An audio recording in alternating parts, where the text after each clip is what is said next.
schools participating in this football game are members of the Arkansas Activities Association as authorized by their school board. The administrators of these schools have helped to write the rules and regulations that govern participation of students in competitive activities for the schools that are members of the AAA.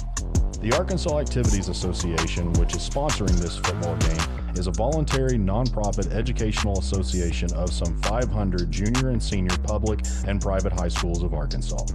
The regulations which guide these events are adopted by the schools themselves and determine the type of program they believe to be most desirable for high school youth. The Arkansas Activities Association is one of 50 state organizations that belong to the National Federation of High School Associations. This association formulates policies, game rules, and standards for inter-school competition. The schools of Arkansas have adopted these rules on eligibility which correspond to those recommended by the National Federation. The Arkansas Activities Association recognizes that athletes represent more than themselves in athletic competition. They represent their team, their fellow students, their teachers, and the community. Athletes who display good sportsmanship reflect high moral standards.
All right, welcome Hornet fans to Maumelle Hornet football presented by Natural State Sports. Tonight's broadcast is brought to you by Dio Vanucci and Cornerstone Home Lending.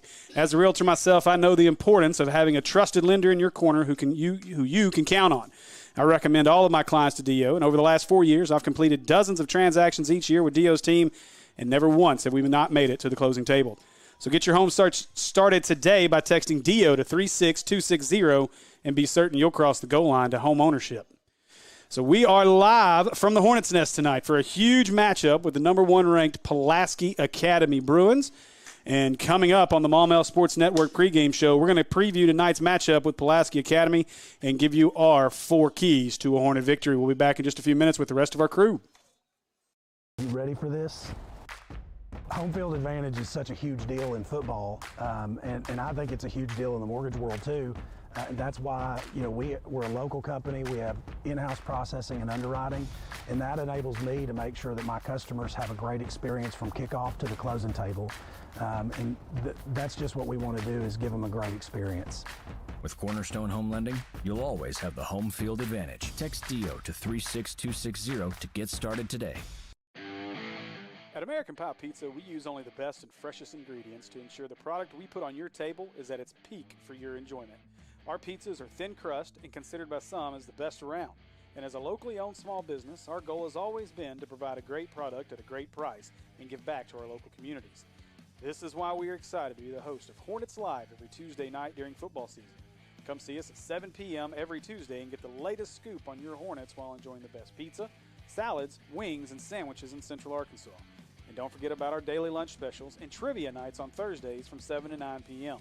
So come see us at 9709 Maumelle Boulevard. Call in your order at 501-758-8800. Order online at www.ampipizza.com.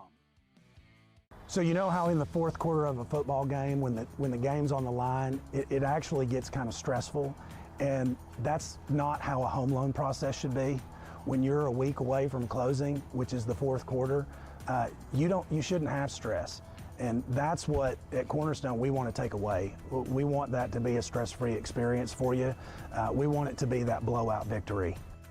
Text DIO to 36260 to get started on the home mortgage process today.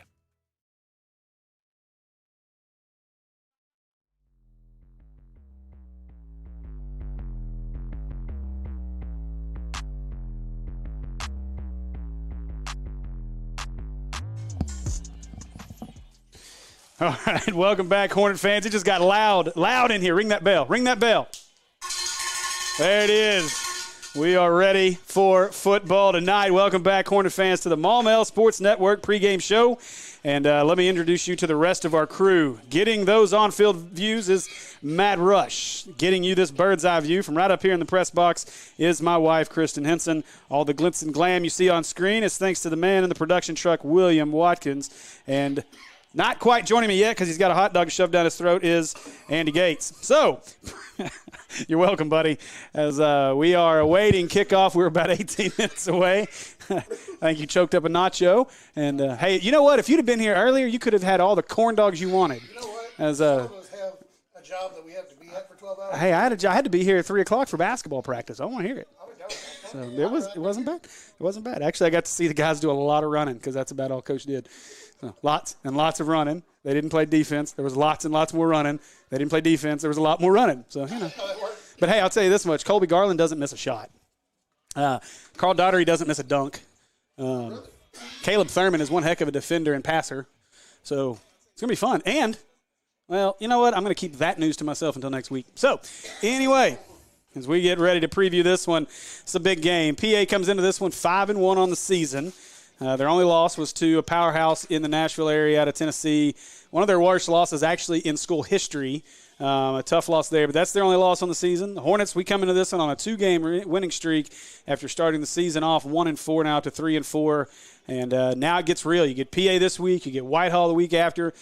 That 4 seed is sitting there. That's where you got to be to get into the playoffs, and we'll see if we're going to be able to get to it.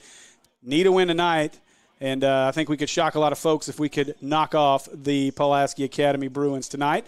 I think the key to this one is doing exactly what Whitehall did, except do it for 4 quarters. So, as we get into this one, we're previewing this one. PA leads the series. The Hornets have never won against PA. PA is 5-0 against Maumelle, averaging the Hornets are averaging scoring 32 points a game this season. PA averaging 57 a game. A couple of keys to this PA team stopping them offensively. Charlie Pfizer, second in the state with almost 2,000 passing yards, 1,994. He's averaging 332 yards per game, and he's thrown 25 touchdowns. And the Hornet defense, though, conversely, is only giving up about 159 yards passing per game, so we'll see how that stacks up. Joe Hyman, Northwestern commit. He is a special running back on the other side for PA, averaging around 120 yards per game. Hornet defense giving up about 154 yards per game, which is about what PA is averaging per game, is right at 150 yards per game. And at wide receiver, Jalen McKinney will be one to watch for PA as he's averaging 112 yards per game. So looking forward to this one. This is a game the Hornets are sitting at. Let me pull my conference standings up here. I didn't print those out. Why didn't you? Well, you know, while some of us have jobs we go to for one place and stay there all day for 12 hours, my job takes me lots of places. Yeah. And so, you know, sometimes I just forget things. And texting and driving is illegal. Yeah, yeah. Well, so I don't carry. Looking up records would also be illegal. Yeah. And I don't carry a portable printer with me. So, you should. I can't. I probably should. It would have been helpful today. You could get one like a police officer has that prints off those tickets like my brother got last week. Oh, yeah. Like 3 of them at one time and just print them up on that. I'm going to tell you, I have it's wanted. It's on a roll. It works great. I have wanted to set up those, my computer, just get a computer set up right there in my center console like the police do. And then, you know, because that's not distracted driving, right? No, it's not at all. So 5A Central standings: PA 5-1, 2-0 in conference. Whitehall 5-2, 2-1 in conference. Little Rock Christian 6-1, 2-1 in conference, and then the Hornets in that 4 seed right now, 3-4, 2-1 in conference, and then the conference is wrapped up with Jacksonville at 1-5, 1-2, BB 1-5, 0-2, and Watson Chapel 0-6 and 0-2 in conference, and that's who we'll finish the season off with. But you get to this point in the season, Andy, where you got to have a win. You got to win, and again, I know that this isn't a must-win game against PA, and if it was, obviously there'd be even more pressure on this team because. Listen, let's just be real. We know what PA is. We know that PA could probably They're play. A juggernaut. They played with Bryant in a scrimmage before the season started. This is, I mean, they are. They're who they are, and they're there for a reason. Yeah, it doesn't matter if it's 5A, 6A, 7A. PA, they're going to play ball. It's a great team. So, I mean, not saying that we're expecting a loss here. They also played with Bryant last year. For about a half, and then Bryant pulled away. But this year they played 4 quarters with them, and I think it came down to the very end of the game for Bryant to win that scrimmage. And from everything that I heard, it was a scrimmage that was played. It was a hard course. It wasn't like what we saw when we went to Ozark. Yeah, so I mean, practice. Yeah. Practice? We're not talking about practice. We're talking about a game. Practice. So playoffs. And that's what we're talking about. But we're going to wait to talk about playoffs till next week when things start to kind of clear up and we see what things look like. You would think, based on – the dust needs to settle. Yes. You would think, based on the top 7 in the 7 seeds, Jacksonville, BB, and Watson Chapel are just teams that are not going to compete in the playoffs this year. And so you got to believe that Maumelle, regardless of what happens in the next 2 weeks, should be able to settle themselves into at least a 4. But then that means you're traveling. Well, you're traveling either way unless you can get to the 2. But if you're a 4, you're traveling to the number 1 seed. And I haven't seen brackets yet, but that would lead me to believe that we could potentially be headed to Bologna for the first week of the playoffs. So I'll take that one back. And, we were talking about that downstairs earlier. I was talking with the guys, and realistically, I mean, there's nobody in 5A that worries me that we can't beat other than potentially this team we're going to see tonight. So not that we can't beat PA. No, we've had a couple of them slip away from us this year that we should have won. Well, we should have beat Bologna at their place. Should have beat Bologna. So that one doesn't worry me. That doesn't bother me. Can't do it now, but you can do it if we get in the playoffs and upset somebody. Yeah, absolutely. So our Heart of Grace Outdoors, 4 keys to victory. Last week, I didn't even change their notes for number 1. 5 keys to victory last week. No, I added a 5th for because you came up with such a good one. It was great. But it was our Heart of Grace Outdoors 4 keys to victory. Number 1, start fast. Offense needs to find confidence early in offense. And I don't necessarily mean score fast, but score first and do it often, but do it deliberately. In other words, get out there. I was talking to Coach before, and he said, look, guys, if we get a first down, we're going to run 4 running plays to open the game. If we get a first down, we're going to run 4 running plays again. And that's the key for this. I think they're not wanting to lay on this team a little bit, are you? Well, that's what you want to do. And I was even talking to our old OC. You got to be more physical on this. Talking to our old OC and now O-line coach for PA, Jerry Barnhill, before the game.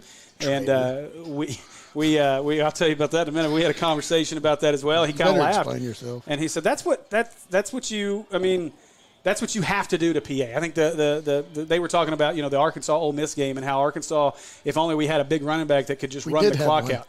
Well, yeah, but the pace turned into Ole Miss's favor. But again, it's the same thing with PA. You've got to control the clock, but more importantly, play their game. Yeah, and more importantly, and this brings me to key number 2: don't allow PA's pressure to cause errors that cause you to snowball. You got to overcome. You know what's coming. You know the analytics that PA plays with. Coach Lucas has taken over for Coach Kelly and done exactly what they did before. They're going to onside kick it every time. They're never going to punt. And they may, well, this weather, they're not going to kick any field goals. No. They've kicked a couple this year. The goalposts are moving right now. About a 15 to 20-mile-an-hour wind straight up the field tonight. So it is a very windy and going to be very chilly night. But that's the key, though, to this PA team. You cannot let mistakes pile up and snowball. That's what they feed on. Absolutely. And you saw it against Whitehall. Whitehall played really well for 2.5 quarters last week. So here's my question. Okay. If you win the toss, do you take the ball or do you defer like normal? I think you take the ball and you want to prove that you can establish dominance on your home field. Because the one advantage that we should have in this game is the line play. We should be able to beat them in the trenches every single time. And so that's the key to me. Again, same thing. Point number 3, control the clock, run the ball, and lean on this big O-line. Let Big Baby, Stroud, Yancey, Pancakes, Hamilton, all of them. Hey, let them eat. Yeah, absolutely. We will bring. Hey, I'm gonna tell you right now. We win this game. I'm headed over to Black Bear Diner, and I'm bringing pancakes for everybody. Everybody. Black Bear Diner. Now that you follow him on Twitter, hopefully we can hook something up here. Yes.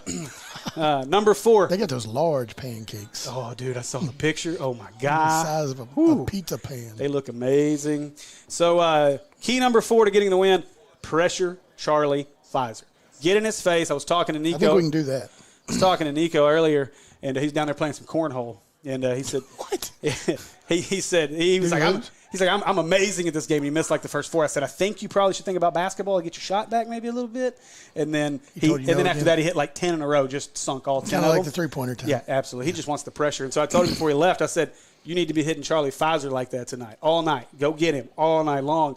And again, that's another key to this one. If you can get to Pfizer, again, you know what you're going to get out of Joe Hahn. They're going to dink and dunk. You got to keep Hyman in front of you. Yeah, absolutely. And he is electric with the ball in his hands and even without. But Jalen McKinney is also one of those people that is sure enough electric with the ball in his hands. You know, we had Jordan Harrison on with us on Hornets Live on Tuesday, and again, that's another guy. You know, he's had an okay year. He's had some flashes. But this is a game where you're 6'4", 260 pounds. This is your game. This is the game where him, Murphy, and Nico should be able to eat and then get your linebackers in space to make big plays and then hopefully not get beat on the back end. Safeties are going to have to play well tonight. They're going to have to follow the eyes of everything Pfizer does. So I'm looking forward to it, man. Heart of Grace Outdoors is the place to go for your 4 keys to victory on the water. Our good friend Wes Roberts is finalizing his upcoming tournament schedule, and Natural State Sports will be there to follow all the action. So head over to Facebook and like Heart of Grace Outdoors to stay up to date. So we are still slowly awaiting our colors as well as national anthem. So before we do that, we'll get into our 5 games to watch. I'm going to tell you, Andy. There's one game to watch, and it's right here. Yeah, honestly, Forget this those is other 5. probably the best game in the state. You know, last week I went 5 A games to watch, but I had to change it this week because there's really not any good games. Across the state, I think it's going to be a blowout central, and let's hope this one's not that way. But in 5A, and let me – that team right there played real well last week, so I expect to see a lot of the same from them, but they're no joke either. Well, and that's why I wanted to talk about that one. My number 1 game is number 11, Harrison. And Harrison travels to number 5, Valonia. They had a subpar game last week. Yeah, Harrison's going to lose. They've held on to that conference championship 4 straight years. It's going to end this year. I love their name, the Goblin. Yeah. So that's going to be a big one in 5A play. It's going to be interesting to see as Valonia continues to try to shoot for that number 1 seed. But the other games that I'm looking at, you kind of jumped to it. Number 2, Conway travels to number 7, Fort Smith Northside. And more than anything, I'm curious to see how Conway responds because coming up, Conway's schedule gets pretty dirty. Oh, yeah. It gets real nasty. They've still got to play They had their way with Cabot. Yes. So. And so that's why, to me, this game is very interesting to see. Fort Smith Northside played Bryant really well for about a half. If there's somebody out there that can maybe play with Conway, Northside may be it outside of Bryant. Northside did play pretty competitive with Bryant for a half. So I'm really interested to see how that game plays out. I think it should be a good ball game, and it'll be one we'll be watching scores from. Oh, we are at the national anthem. So we're going to go to the national anthem.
All right, great job there by the Hornet Band on the national anthem. And we'll get back into our games to watch for the evening. Another big one in 6A tonight is going to be the Benton Panthers traveling all the way to Mountain Home And this is a Benton team that's coming off a huge win. Beat Parkview last week, 30-23. My buddy Chris Tapia, his son had the game-sealing interception to get that big win for Benton. So congratulations to Jaden and Benton to get that. And so I'm just curious to see Mountain Home, good squad, good ball club. Well coached. 10th rated team in 6A. And it's going to be interesting.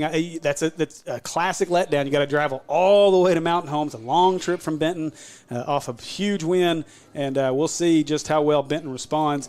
And then the other game that I'm interested in is down in 4A, and that's going to be number 13, Mena, traveling to number 6, Ozark. This was a game that last year Mena needed a Hail Mary pass at the buzzer to win it 23-20 and get their first conference title in 24 years. They don't get that done this year. And I'm with you. That Ozark team actually impressed me, and I know that game was a scrimmage. It was just a benefit game. We only played a half, but we were only able to score 3 touchdowns. 21-7 was a final in that game. And Ozark's got a strong squad. Oh, they are. And played well. For where they are, that's for sure. And so I'm curious to see how that game plays out. They were 3A when I was in high school. They were in our conference. They beat our brains out every year. Hootens has them as the game of the week this week, and I believe they're picking Ozark. I got to go down here and find it. The Hillbillies. There it is, and they've got Ozark picked by 8. We look across that, and we take a look at the 5A rankings and score predictions. And we'll just look at our 5A Central games. BB will battle Jacksonville. One of those teams is going to – Jacksonville has a conference win, and it would be a big-time win for them to get their second if they can beat BB. Hootens is picking BB to win by 1. PA is picked to win this one by 20. And Whitehall is picked to beat Washington Chapel by 23. And that's also an intriguing game.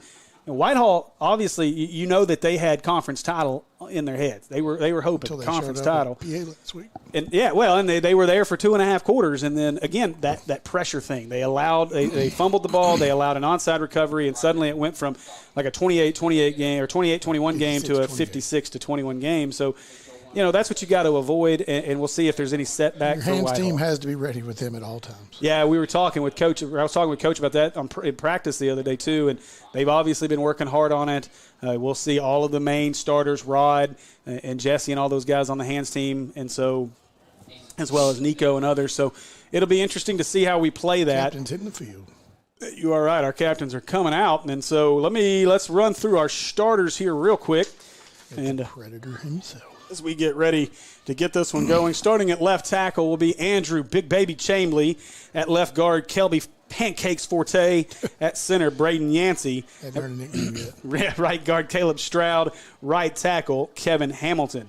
At wide receiver will be Roderick Watts and Hunter Speck with Amari Rogers at tight end. Kenny Powers. No longer Hunter Speck. His name is Kenny Powers. Of course, at running back, Jason Crawford, Jordan Candler. And then, of course, we got to throw in the man, Jesse Knight. As he'll get some time at running back. And then, of course, quarterback, Weston Pierce. Our captains for tonight's game are going to be Big Baby Andrew Chambley, Kelby Pancakes Forte, CJ Murphy, and Nico the Predator Xavier. 3 or 4 have nicknames. Here we go. Yeah. On the defensive side of things, starting for the Hornets at D-line, Nico Davier, CJ Murphy, and Jordan Harrison. At linebacker, Skylar McClure, James Whitley, Karsten Hilliard, and Matthew McGarrah. And in the defensive backfield will be Caleb Epperson, Jesse Knight, Maxwell Pace, and Alan Timmons, earning his second consecutive start of the season. It's a good thing. PA as their captains are headed out to midfield as well on this very windy evening. 11, 55, 20, and 5. Say that again. 11. Mason Shook. 55. 55 is going to be Shannon McDaniel. 20. 20 is Jet Smith. And 5 is Jalen McKinney. Jalen McKinney, yes, sir. All right, so we await the coin toss. Matt needs to get a little closer. He can get up in that stuff. He's afraid to step in front of Troy. Closer. Go to the left side of Troy. Matt's scared. Get in there. My good. Anyway, I all right. can't see you. I can see him. We'll see. Here we go. We're going to go down to our coin toss.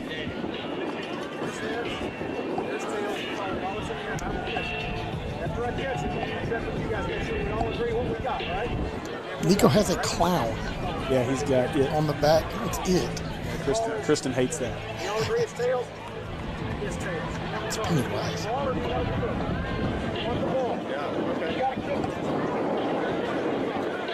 not.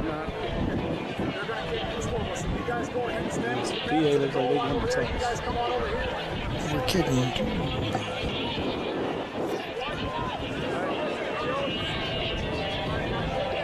All right. Now this ought to be interesting to watch. Watching the banners get lifted up and carry these cheerleaders away. Because it's coming. Whoa, there it goes. So the PA has already ripped their banner. Here it goes, and there it went. That wind is time, whipping, baby. Goodness gracious. Feels just fine up here. What are you talking about? I know it's fantastic in here, but boy, it is something out there. So as we await our Hornets to hit the field. It's not a banner. That's a sail, Steve, or a kite. Put a string on it, or a rope at this point. So it's taking all they have to hold it up, man. Darn near parachute sized. Ours is about to do the same thing, though, here in just a second. So here we go as the Hornets are ready to come out on the field. If they can hold the banner up long enough. As I'm telling you, this wind is going to make an impact in this game. Anything in the air, kicks, passes, anything that gets above about 10 feet off the ground is going to be a problem in this ball game as PA has made their way onto the field. The Hornets are ready, trying to keep this banner up. They're having all kinds of struggles. Struggling. The banner flips. Oh, the cheerleader hits the ground. The cheerleader.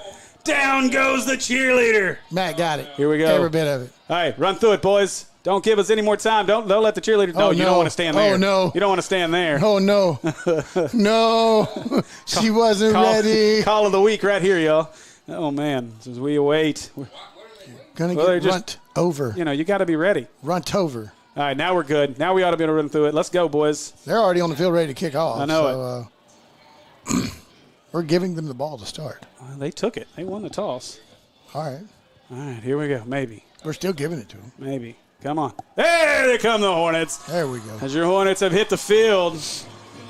And we are ready for football on this beautiful, windy night from Maumelle, Arkansas in the Hornets' nest. It's kind of dark out there. It's a bit dark, man. Little cloud cover. Not as stormy as it was earlier, thank goodness. My goodness. Well, you know what us hunters think about cloudy nights like this, right? What's that?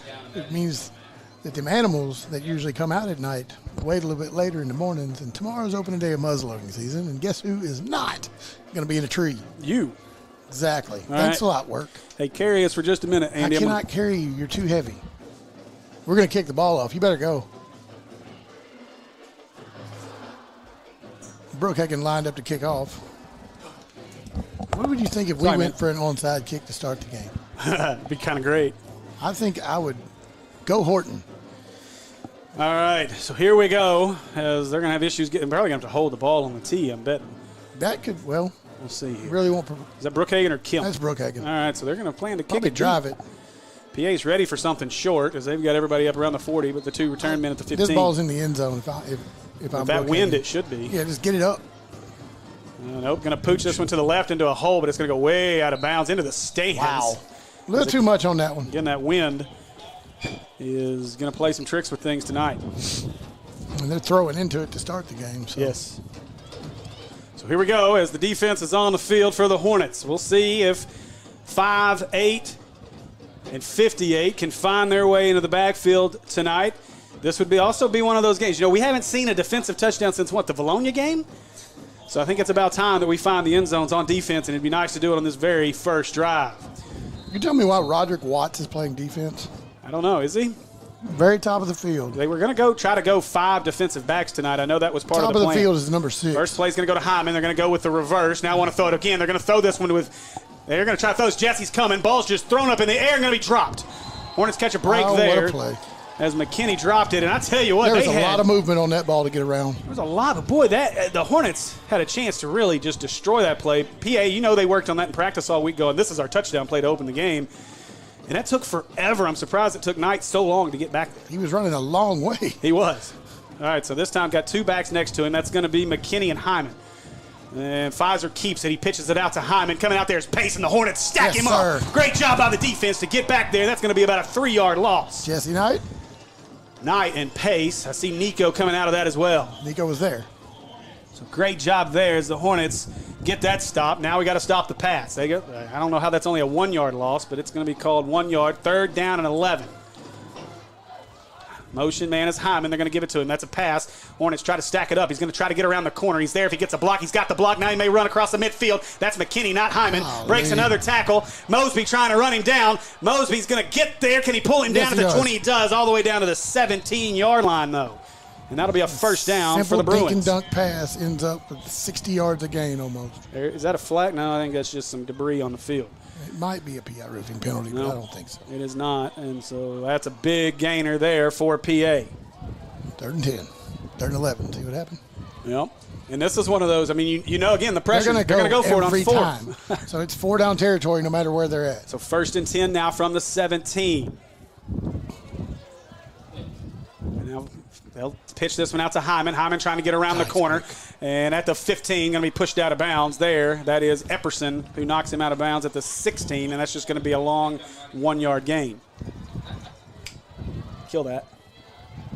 The mic, crowd mic. That's all I hear is wind in my ear. Yeah, I was wondering where it's coming from. Oh, so much better. Thank you, Will. All right, so 2nd down, and that says 6, but that's not right. Shook, get to work. 2nd down and 9. Ooh. Shook is down there on the clock.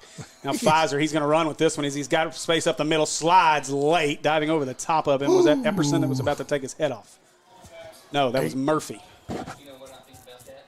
So 3rd down, and now it's 3rd and 6. Big stop here. And it's funny, we were up with another one though. Our last home game, I was giving our clock operators crud. I did not realize it was the whole basketball coaching staff. Oh Lord, no wonder we had problems. Shook and They're Coleman. not used to this much field. Yeah. All right, so You're used to hardwood. What can you say? Under 10, 3rd and 8 or 3rd and 7 here There's for no PA. fouls up there. Now looking, this is a weird setup as Pfizer rolls to his right, just throws it away. So good job by the defense there. It was an interesting call. I would look for that if they run that again. Hyman kind of just stopped. Watch Hyman stop back here at about the 17. Wouldn't surprise me to see them run a little weird screen pass off of that. Yeah. So 4th down, and this is where the Hornets have got to stand tall. Big 4th down play right here. 4th and 7 with 9:47 to go in the first quarter. Crowd's getting loud. Pfizer. You can feel the crowd. Gets the snap. Looking right. Got all time to throw it behind his receiver. And they'll drop it, and that'll be a stop for the Hornet defense. Big stop for this Hornet defense, and they'll take over on offense at the 15, make it the 14-yard line. Think the wind had anything to do with that one? Maybe so. He should have drove it in a little bit. The wind may have held that one up. Carried it or held it up a little bit. It was over his head just a bit. Whatever it takes. It works. Thank you, wind. All right, now we'll see what this offense does here. I will tell you, ball. I saw in practice, they do have a new set for this game. I was not allowed to share the practice video, but I do like it, and we'll see if they go to it. This is not the new set. Brookhaven can line up in the backfield.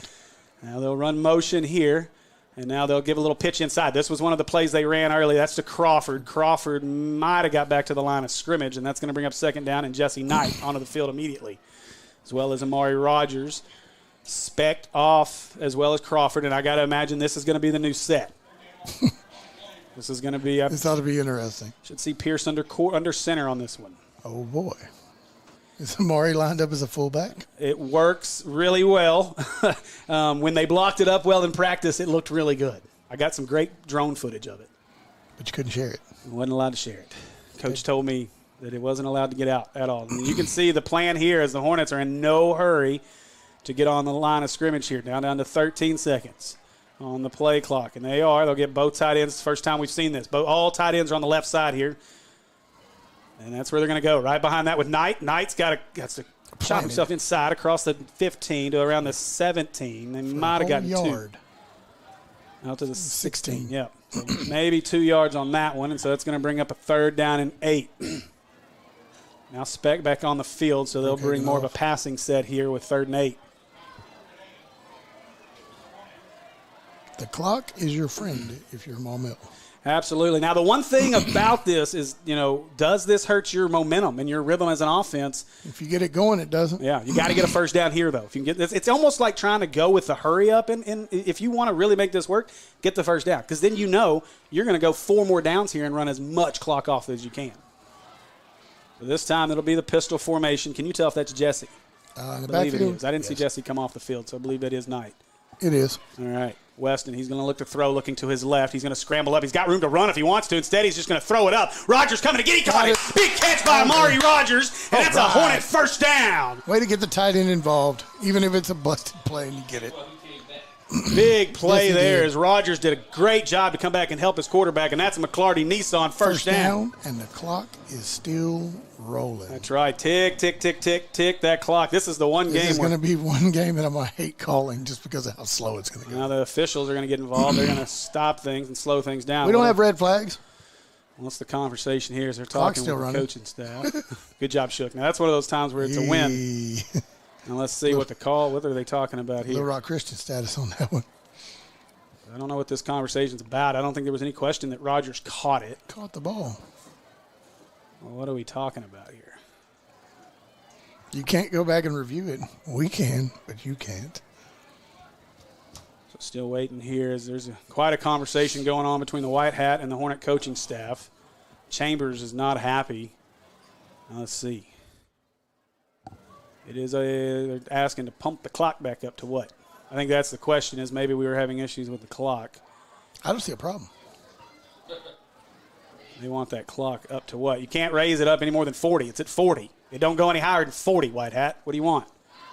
If you want a time, there you go. 25. Okay. See, we got to make sure. See, Shook. The problem here is Shook is confused in what a shot clock and a play clock is. Yes. So we got to make sure we get it right, and that's what we're waiting on. Trying to get it back to 25, I think, is the issue here. I can text. 40 works fine. Let me text Aaron and let him know what's going on here. He wants the clock at 30. There he goes. There it is. There we go. Now we're getting it run down. Now they're figuring it out. Beep. There we go. I think, you know what? I bet the PA coaches threw a fit because we were running 40 seconds off of every play there to start. I don't see the problem. All right, so here we go. Hey, didn't Little Rock Christian get away with that? Yeah, with they whole did the game? whole game. Like, come on. We should have We complained. had a 25-second play clock. They had a 40. All right, so Home first and cooking. 10 here. As now they'll split. Is that Jesse split out over here? No. No, 22. That's Candler. Candler going to take this one up the Pitch middle. inside. Candler got room. Tries to hurl him in at the 35. Give him That's 9. a good gainer on a first down, though. Absolutely. Now, if you can run 9 on first down, now the whole playbook is there. You can run. You can just Wide sit here and open. do whatever you want. Gash the defense when you can. So I like that. And again, that was a set that they ran in practice as well. On Horton is dipping into a bag of tricks with this one, isn't he he? is. He's been waiting for this one. I know he's Guaranteed he's he's been kept his prepping. Senate closed. I mean, we're 0-5 against these guys. It's time to finally get a victory over Pulaski Academy. Yes. All right, so Rogers is now the fullback here. Now split. I can't tell who that is at running back. It's not Jesse. He's on the sideline. That's Crawford. it's Candler. Candler was just in there. Weston gets the snap. He'll fake it. He's looking to throw. Pressure but- coming right up the middle. Weston gets away from it, throws it up into the void in the field, and that's not a bad idea there as Weston gets it away. Stop the clock, but you don't take a 20-yard loss. And the good thing is it was 2nd and 1, so now you're 3rd and 1, and this is 4-down territory, I would assume, against PA unless you want to try to play field position with them. No. And that's the key. I mean, you could play field position and pin them at the 10, but Hyman may break at 90. So Very quickly. keep the ball out of their offense's hands, and that's the best way to beat this team. Well, if they don't have the ball, they can't score. That's right. Plain and simple. And they're going to put up points. You just have to be able to put up with them. So 6:22 left in our first quarter. 3rd down and 1. And I'm thinking QB1 sneak. That's what they're going to do. Weston goes to the left side. Now the second effort's going to get the McClarty Nissan first down, as he's going to be stopped at about the 38-yard line. And that is where they'll spot it, and that's a McClarty Nissan first down. I like the play call there. Get the first down, get a new set of downs, and let's just do it all over again. Well, hang on. They haven't moved the chains. He said move the chains. There we go. Now they're moving. I'd say we had a first down call. Clock's still running. I'm okay with that. It should be. It shouldn't be right now because they're moving the sticks. I'm okay with it. Good job, Shook. Keep it going. Keep it going, Shook. Just like in practice today. We're going to get in trouble. And now that's what they're doing. They're going to tell them again. And I think that is the argument here, the White Hat. And they've got to get with our clock operators, because I think if we keep doing this and they keep seeing it, which obviously PA's throwing hissy fits about it, that if we do it, that we're probably going to get a 15-yard penalty, and we don't want that. So No. That's another thing. You don't have to play a perfect game. Still on 40. And I think that's part of the issue is trying to switch it to 25. And again, Shook just, all their drills. He's an amateur clock operator. Well, but in all their drills, they use the clock. And so he's just used to the basketball clock. That's the issue here. They don't even have a shot clock in basketball until next year. That's right. Is it this year? I don't think it goes out to all schools this year, does it? I thought it was next year. I think it's one more year because they were allowing them to fit every 22. school. I think it's the 22-23 season. I could be wrong, but I think it is the 22-23 We were talking about last year being 2 years out. Yeah. All right, so under center here is they'll shift. What just happened? A PI roofing penalty, and that's supposed to be a shift. And instead, procedure. It'll be a false start. First and 15. PI roofing penalty on the ground. And see, the problem there, if the Hornets would have let the shift happen, then they would have been offsides because they were jumping at the shift. And yes, I said it was real shift. Close. Shift. With an FT. There was an F in there. Hey, that's Randy Rainwater said. Foxtrot. Randy Rainwater said that word yesterday. We're trying to say the Cardinals coach's name. See, now this is what it was supposed to look like. They'll shift everybody to the left. They're going to give this one to the left side behind the two tight ends. Jesse trying to get the corner. Jesse may get the corner across the 35-40 and breaks free to the 45-yard line. That'll be another McClarty Nissan first down. Hey, I think it's about 2nd and 3, 2nd and 4 maybe. Oh, you're right. Sorry, I forgot we lost 5 there. So 2nd down and 3. Not yet a McClarty Nissan first down. Clock will continue to run under 5.5 in the first as we're out to the 46-yard line. Need the 48 for a first down. 11 for Jesse. So 2nd down and 2. Would have been a 12-yard carry for Jesse there. Good job, Jesse. It was a 3. My bad. 12. Mr. Double Digits. Staying with it. I'm back under center. We got both tight ends this time, Jesse's the right side. He's going to get fed tonight. Now they'll go to the right with Jesse. Jesse cuts the other way. Jesse's got some room if he can get to that corner. He's across midfield. Going to bounce off another tackle in the 45 and finally brought down at the 42, 41-yard line on the PA side. And that is another McClarty Nissan first down for the Hornets. The kid runs back to the huddle like he's still running. He ain't stopped.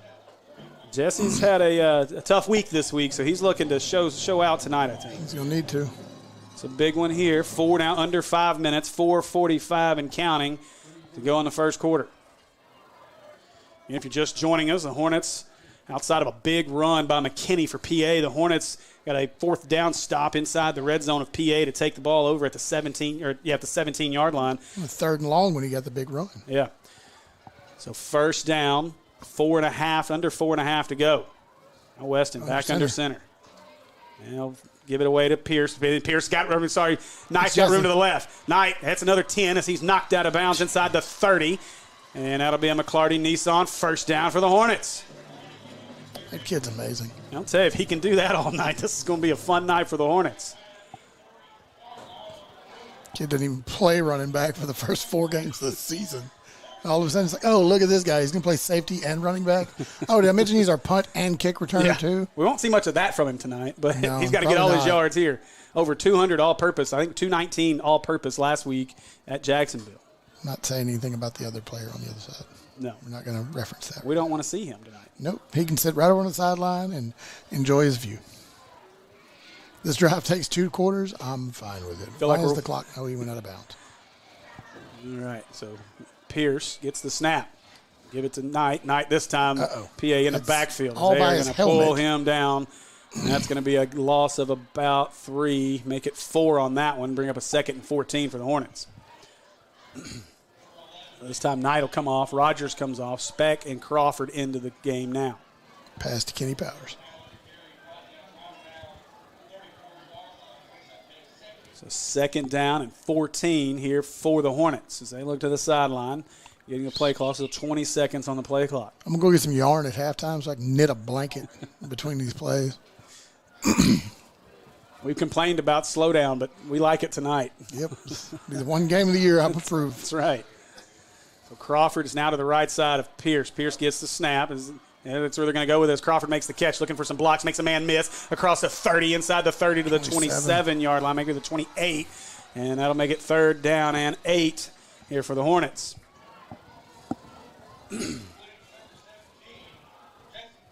And I thought we had an injured player, but that's just Rod lacing up his shoes. He's getting ready to beat a D-back bad here. He's got plenty of time to do so. Normally. Tie both of them, Rod. Make sure they're tied, bud. You know the play. All right, so here we go as the Hornets get out there. And Rod gets the play call, and he'll split out wide to the right. Speck and Dez wide to the left. Crawford at running back. Brookhagen in front of him at the fullback position. Pierce gives it away to Crawford. He's got a little seam, finds his way through that inside the 35 to the 32-yard line. 33-yard line. It's going to be 3 yards shy of a first down. We go. That's going to bring up a fourth down. And, field goals probably aren't going to do you any good tonight. And then with this wind, it's going to be an adventure anyway. You're probably going to have to kick it that way to put it through the prize. And I'll tell you. Kick it out and then watch the wind die as you kick it. Yeah. All right, so 4th down and 3 as the Hornets are down to the 23-yard line. It's like kicking a field goal in West Texas at any time. Yeah. Got to get in the red zone for a first down. Chicago. Flag is coming off the pole. Move to the left side here. Pierce gets it.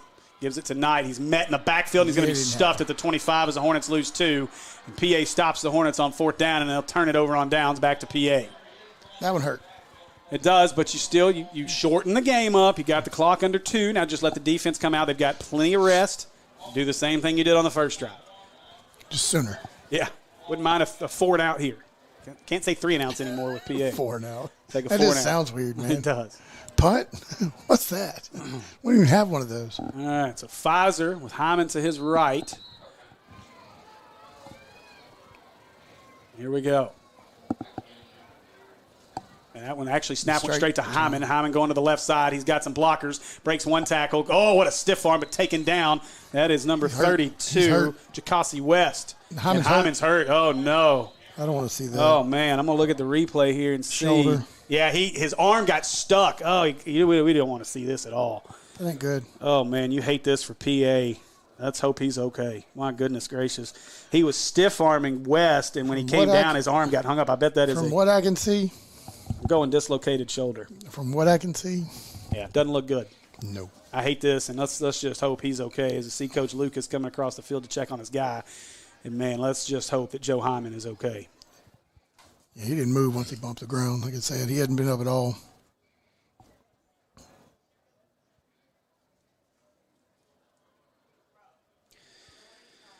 What you got, Steve? Oh, nothing. I am sending out a text message, actually. Oh. Looks like they're going to get him. Well, never mind. Let's just hope that Joe Hyman is okay. They hadn't removed his helmet or anything. Just talking to him. Say it looked like he got hung up in the helmet. Or his arm was kind of, when he was trying to give him the stiff arm, when they went down, it looked like his whole shoulder and everything was hung up underneath him. It wouldn't surprise me if it's a dislocated shoulder or something like that. I hate to even guess here, but I mean, he's been down for a while. You hate to see this, man. This is tough. You never want to see a kid get hurt. He's not a big kid at all, but I mean, like I said, he's physical. Yeah, but he's definitely hurt. He didn't even still try to get up. And let's see. They're trying, probably putting that. If that's what I think it is. Under the shoulder pads, if they are. Let's just hope this is nothing serious for Joe Hyman. So as we await that, I'm going to jump over here to our Fearless Friday scoreboard and see if I can get us some early scores here from around the state. We'll get him up. Yeah, they're helping. They're holding his arm. Yeah, I'm gonna. I mean, that's tough. I don't think we're gonna see Joe Hyman the rest of this one. No, they're holding the shoulder pads off it and everything. It'd be collarbone, or it could be that either way. That's a tough one. You hate to see that for this. They're pointing towards the cart. Yeah, they're gonna go straight to. That's Band-Aid. Nico goes over and hits him in the back of the head. Hate that for Joe Hyman as he gets a round of applause. A couple scores from around the state. Bryant leads Little Rock Southwest 21-0. Conway over Northside 7-0. Harbor and Bentonville West tied at 7. Bentonville 14-7 over Fayetteville. Lake Hamilton leads Siloam Springs 7-0. Wynn over Batesville 6-0. Nettleton 6-0 over Greene County Tech. Alma over Morrilton 6-0. Harrison and Vilonia are tied at 7 in the first quarter. We'll get some more scores for you as they assist Joe Hyman off the field. He does have his helmet off. They're not moving that arm at all. Like, his helmet got carried off by someone else. But like I said, his arm is literally being held. We'll see. We'll keep an eye on this as, again, just hope for his sake that he's okay. It's a kid with a very bright future. That's for sure. And committed to Northwestern. That tells you two things. Let's just hope that he's okay. All right.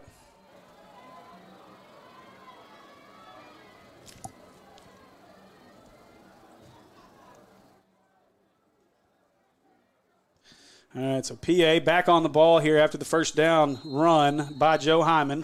And now Pfizer by himself in the backfield. Shoulders out. So McKinney the motion man. That's who they're going to give it to. McKinney trying to get around the corner. They're holding Nico like crazy. Get away with it. Jesse Knight's going to make the tackle, but not before a gain of about 5. So 5-yard gain there by McKinney, and it's going to bring up second down for the Bruins. Nico getting the double team out there, but he's getting the hold on top of it, so it's like getting triple teamed. Trying to put it back in? Yeah. From what I can see, they had people around him the last second I can see, but that's what I thought. yeah. Motion, man, I can't see a number. That's 12 as Pfizer wants to throw the wheel. Now they'll go right up the seam to McKinney, and he caught it. Now McKinney's going to make a couple guys miss, trying to get around his blockers. Now the Hornets trying to make a tackle. Still can't bring him down inside the 20. He's still carrying the pile all the way to the 15, making the 16-yard line. Hornets just missing tackles. He should have been tackled 20 yards back. Yeah, that was not good tackling. That looked like the Hogs last week against Ole Miss. That was one of the things I was going to talk about before the game. We kind of got time away from us was tackling at the point of contact. You're going to have to do that with these guys. All right, so first down. They're inside the 20. Now they're going to have a quick little pitch to McKinney to the right. A cute little play as this one gets to the right side, finds a seam to the 10, and down to the 7. And that's going to be a yard shy of a first down and bring up a second down and a yard. That was a nice play there. I like that as they faked the sweep one way and then pitched it inside to McKinney. That's why Pfizer's averaging 350 yards a game because he just little flip passes. Dink and dunk. You got to get in the backfield while he has the ball, but he gets rid of it so quick. Second down and a yard. Quarterback draw. Pfizer gets it, looking left. Nope, he wants to throw. Trying to look, throw. Got his man caught and cuts back inside. A nice move and met at the goal line. Going to fall forward, and they're going to rule him down inside the 1. That's going to bring us. That should stop the clock. That's a first down. It'll be first and goal inside the 1. And Shook still letting the clock run. Still letting the clock run. Down to 11, 10. Got to stop the clock at some point here. Nah. And they're going to let it run out, and that'll be the end of our first quarter. Well, let's walk 99 yards. And that'll do it. So after a quarter of play here from Maumelle and the Hornets' Nest, we have no score. Well, wait. Hang on. Maybe not. I get untimed play. Well, they shouldn't. They can't get an untimed. They'd have to put it back at 12 or 13 seconds. You can't have an untimed play here. Sure you can. What are we doing? Quarter's over. I guess you're right. Maybe they are going to give them one untimed play here. There's no time on the clock. What are you doing? Okay. I don't get it, but I'm not sure what we're doing here. And that's what they're going to do. They're asking them to put 15 seconds on the clock, I believe.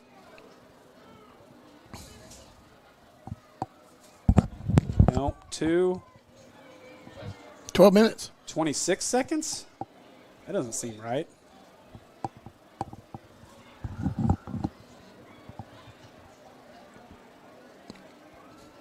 I tell you, maybe Shook should have spent more time on scoreboard than the practice today. Is that Hyman back on the field? Or is that McKinney? That's McKinney. Okay. Hyman's still over there. I just saw someone coming off in a single digit. Okay, 2.6. No, I think they're wanting 26. I don't understand how you can get 26 because the play was over with about 13 seconds left. Wow. I don't know how we get to 26. But This is a make-up for all the other time they ran off. I guess so. Maybe we'll fix it. All right, so it'll be first and goal from inside the 1 here. McKinney in it, running back. Pfizer in shotgun. Pfizer gets the snap. They run that same little pitch to McKinney. He's got daylight, and he's going to score. That's going to be a touchdown for the Bruins. And Maumelle's going to have to figure that play out. That is touchdown. If that guy would have just fell when the guy pushed him in the back, we might have got a call on that. So touchdown Bruins, and with 20 seconds left in the first quarter, it is 6-0 PA. You think they're going to kick it? They actually have a really good kicker. It wouldn't surprise me. They just don't use them much. You can come over here and kick footballs, but you won't kick too many of them. I'm going to say they don't normally go for one or two, or go for one after their first touchdown. So now McKinney, now they'll shift things up. And McKinney, that's 4. Charlie Barker at quarterback. So Barker gets the snap. He hands it. Now they'll run the reverse. That's Pfizer now who has it. He throws it to the back of the end zone. They got it. 2-point conversion is good. And PA leads this one 8-0 with 20 seconds left in the first quarter. Arkansas should have ran that play last week. Arkansas ran the right play. Myron Cunningham just forgot to block his man. I don't think they did. I went back. I thought the same thing. And I still would have gone with a run. I thought the same thing, but when you go back and look at it, they actually had the play set up perfectly. Dominique Johnson was running inside, and if Cunningham just chips his guy, Johnson's wide open. But because his guy got past him, the passing lane was gone. And then once KJ rolled outside, it was a mess, and he had nowhere to go with it. But the play was there. The little shovel pass to DJ was there. They just missed it. Well, Cunningham missed a block. I'd have had DJ in the backfield and somebody big like what Georgia did to us a couple weeks ago in front of him. Yeah. And said, here we go. Big on big. Let's see what happens. All right, so we're going to get to see our first onside kick. And okay, who is that? Hang on a second. Who? Which one? Coming across the 40. Never mind. I think that's their kicker. Number 1. That's number 1. Never mind. McCarroll. Tyson McCarroll coming out. 90 is their kicker. That is Vaughn Silicky.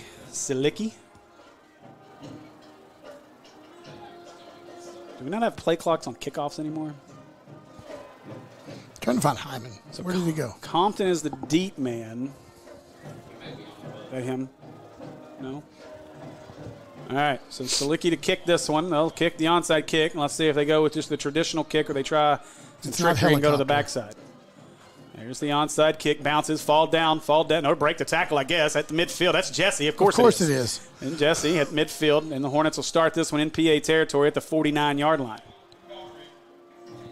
All right, now, you're going to get good field position, short field all night long. This is where you got to go down and score with 18 and a half seconds to go.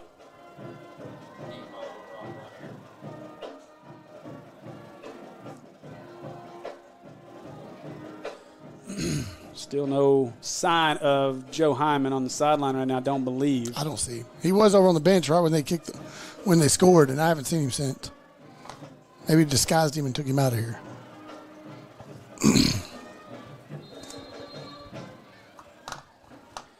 All right, so Weston now in shotgun formation.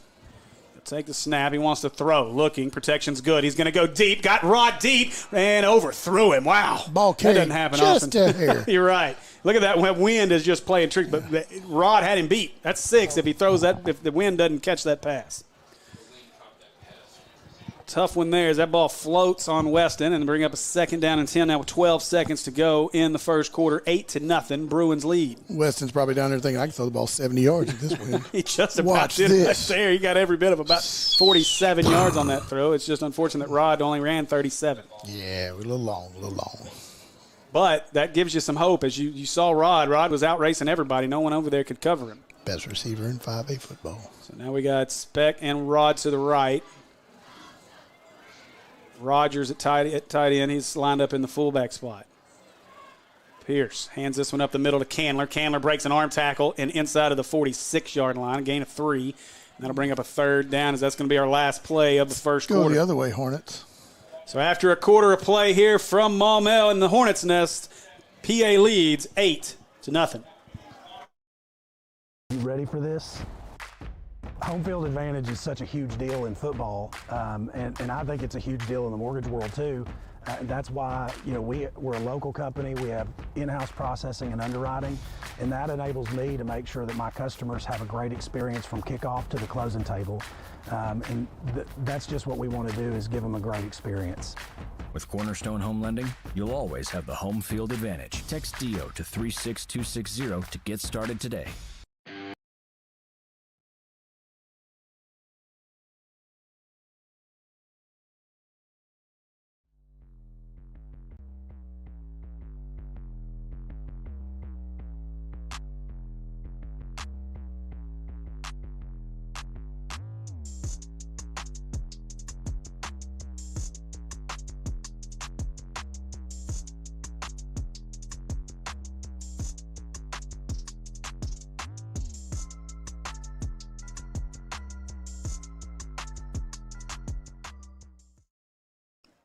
All right, welcome back as we are ready for our second quarter to play as soon as our scorekeeper puts 12 minutes on the clock.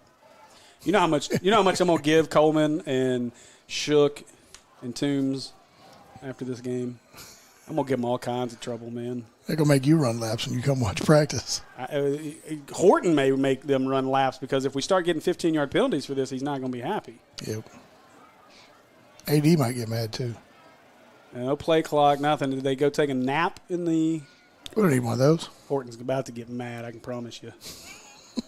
With a little ball of hate. They're going to have to send somebody else up there because they're still having issues. We're still waiting as they got to get this fixed. So here we go. Hornets just going to run a play here, I guess. No clock. We don't need a clock. We'll keep it on the field, I guess. All right, here we go. Start the clock, Pierce, Will. he's going to hand this one. No, I like that. The play actually's got pressure coming. Got a guy open. That's Rogers. It's knocked down. Oh, man. They had Rogers on that one and knocked it down. They had the ball, too. Oh, boy, had him. So third down now and 7. Or is that fourth down? Sorry, fourth down and 7 now for the Hornets.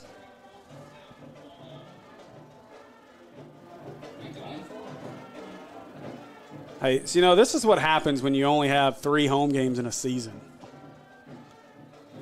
The problem is who's keeping clock here because now if you're trying to run the clock, you don't know how much time's up there. We have no idea how much time's on the clock right now, folks. So what's the clock? We've got no clock at all. Apparently, we're just going to play until somebody gets – I guess until somebody passes out on the field. It's fourth down. That does say second. Okay.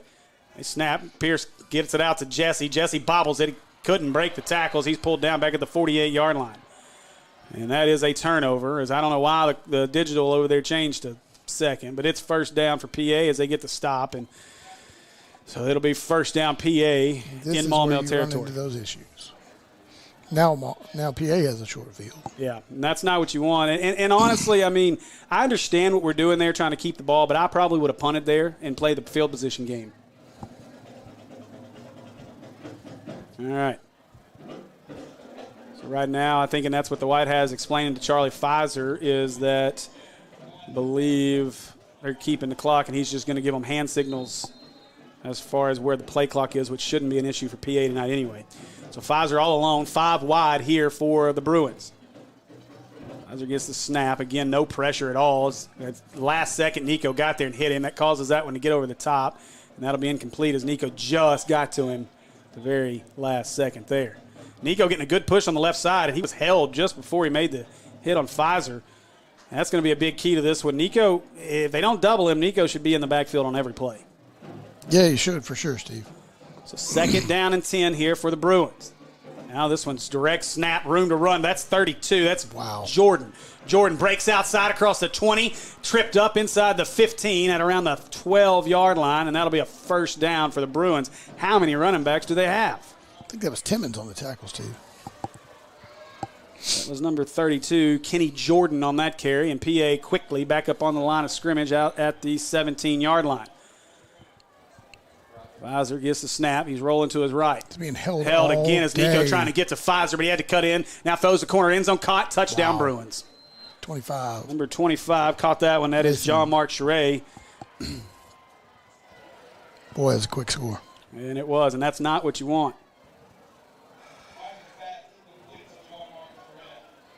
Charay makes the catch. Charette makes that one, and that'll make it 14-0 here as the Bruins will likely line up for another 2-point conversion. Got to stop the 2 here. Got to keep it somewhat close, and you got to get on the board with no time left. Yeah. Hey, they got one thing up there, right? The score. Yeah.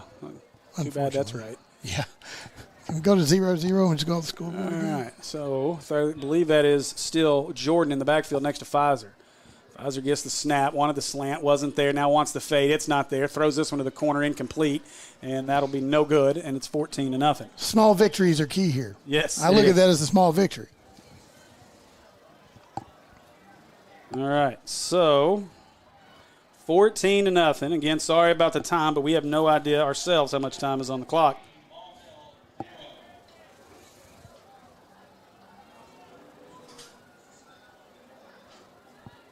All right. And we're ready for another onside kick. Get set for this one as the Hornets. This gives me a chance to talk about our sponsor, the official sponsor of the Hornets, Cornerstone Home Lending. Text DO to 36260 to get your home buying process started today. I gotta send those guys a payment. Yeah, you might want to pay that or they'll make you leave. It usually takes a couple months before they can get you out of there. But I think I can get away with that COVID relief thing. I think it's too late for that. Darn. Anymore. I think that's gone away. All right, so Selick is ready for this one. I got the pronunciations for all their roster now. It's Selick. What? All right, so it's obviously onside kick coming. No way to mess up their names. But No. helicopter. That one is kicked, takes a big high hop. That's Jesse, I Look at believe, this. that's got it. He Look may at get a this. block trying to get to the outside. He's got a guy. Nice block there across the Inside, 40. Jesse, Cuts inside, it to the inside. 35. Spin Spin move move. to the 30. Come Breaks on, another Jesse. tackle to the 25. All the way down to the 21-yard line, and the Hornets are in business. You score here. You Mr. have to Jesse put it on the Knight board. getting her done. Let's go. I don't know why you're leaving the field. You better take a tailback position. Now to get a break, and again, the spark plug the Hornets need right here. All the way down to the 21, make it the 22-yard line as well. They'll spot this one. That's a pretty good kick return off onside. Absolutely. That's hard to bring down. I've watched that helicopter kick on the little show they had on YouTube and watching how the ball turns. Yeah. Dude, it is wild when it hits the ground. All right, so here we go. Rogers to the left at the halfback position. They'll give this one away. That's, I believe, Crawford. Big hole. Crawford runs over a man at the 15 and down to the 13-yard line. Be a yard shy of a first down on that 9-yard carry by Jason Crawford. Somebody's got to fix this clock. Maybe we're giving Shook a hard time when it's really not his fault. Maybe it's just technical difficulties. He said I quit and left. He's like, done. Forget it. I'm out. Like, I've tried. I'm headed to American Pie Pizza. For There's pizza not enough and timeouts. Adult beverages. I'm not used to this game. Second down and a yard. Well, that part works. Crawford to the right, and we got a They're going penalty. to call a penalty on that. PI On him taking review. 2 steps forward. We can take 2 steps. Were there 2 guys in motion? I missed it. I don't think so. They called it right after he took 2 steps. I'm not sure. He can set. Okay. So I missed it unless there was a receiver in motion over here that I didn't see. But I either didn't way, see that either. All I saw was Crawford take 2 steps forward. so instead of 2nd and 1, it's now 2nd down and 6 from the 19. Basically the same thing he did right there, except he moved forward. So Pierce gives it away to Crawford. Crawford, another big hole, Another makes a hole. man move. If he can, Oh, he he- slipped at the 16, maybe the 17. We got it back, sort of. It's Hunt Harrison on that tackle. That's a nice name. Yeah, it's a tough one to say, too. Hunt Harrison. Is that a town? You can hunt in Harrison. That could be a TV show. All right, so 3rd down now for the Hornets and about 4. So, guys, how much time do you know if you're taking off the clock here? Nobody knows. Knight back in at running back. Are we even running the clock? We don't know what's going on with Well, the clock. can you be the official timekeeper? Rogers, the motion man. He's set to the right now. Snap. Pierce gives it to Knight. Knight trying to get the corner, in but the PA's world? all in the backfield on that one. Okay, Now they got to move 4th to down. 3rd and 3. Now it's 4th and 5. They lose maybe a yard there. Knife through the offensive line there and just was on top of him before he could do anything. Cannot waste the big return by Knight here. This is that snowball effect. If it starts, it could start here, and this could get ugly quickly. It's not a team that's going to throw a lot of interceptions or have fumbles either. They're well disciplined. Absolutely. All right, so no idea how much time's left. 4th down and 5. Pierce gets the snap, looking to his left. They pick up the block, though, into the back of the end zone. Underthrew. Picked off in the end zone, now being returned. Rod trying to get a tackle. He won't. Now he's going to cut back across the other way. Yancey's waiting. He'll get the tackle. Pancakes him, and that'll be the end of that. So takes him down at the 22, and that'll be a first down for PA after the turnover. So they're on the 25-yard line, almost like a kick return, And again, except we have no points. yeah. And again, much like the throw to Rod in the first quarter that got overthrown, I think the wind knocked that one down and kept it short and picked off. So, tough break there. As I think Speck may have been able to break to the back of the end zone if Weston ball could have got thrown there. it through that wind. All right, defense got to stand up tall right here. Got to get a stop.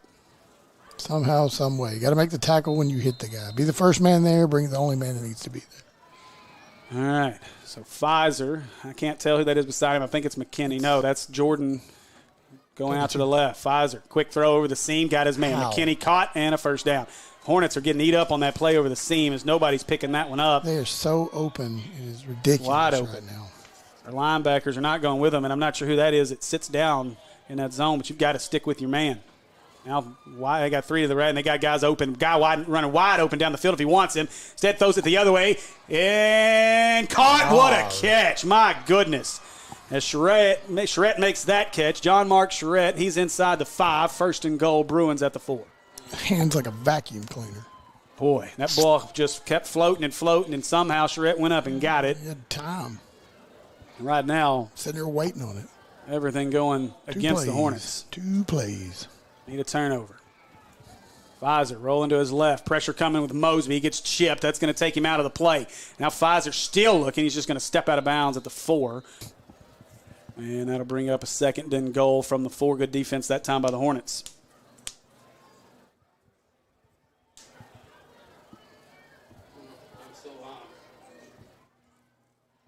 Are we live or no live? That doesn't show live. Why wouldn't we be live? William? Oh, we're still live. I'm live, I think. Hey. Can you hear us? All right, Pfizer, 5 wide on this one. He's going to roll to his right. Now looking, throwing, got his man, dropped it. McKinney dropped it, caught a break behind there. him. And the Hornets are a little confused right now. You see, I think that is that Rawls or maybe that was Jesse. Jesse had kind of come off his guy. His guy was McKinney. But they did a good job. He did a good job there of catching the Hornets kind of in a no man's land. Yeah, it's 1st and 4. You don't have far to go, so, I mean, you get lost in space and you're in trouble. So 3rd down, they'll run that same little pitch play. This time to the left side, diving in, touchdown. That is Charlie Barker who dives in, and PA now up 20-0. It's so smooth, but it's repetitive. And it's like they're running the exact same plays almost every time, but we can't figure out how to be where we need to be. A lot of eye candy in the backfield. You got to keep your eyes where they need to be, and this is It's kind of like a card trick. Yeah. This is not what you want if you're the Hornets. Definitely not. Now they'll snap it, looking, throwing, got his man open. Nobody covered him. It's good, and the 2-point conversion to McKinney is good. And just like that, it is now 22-0, BA.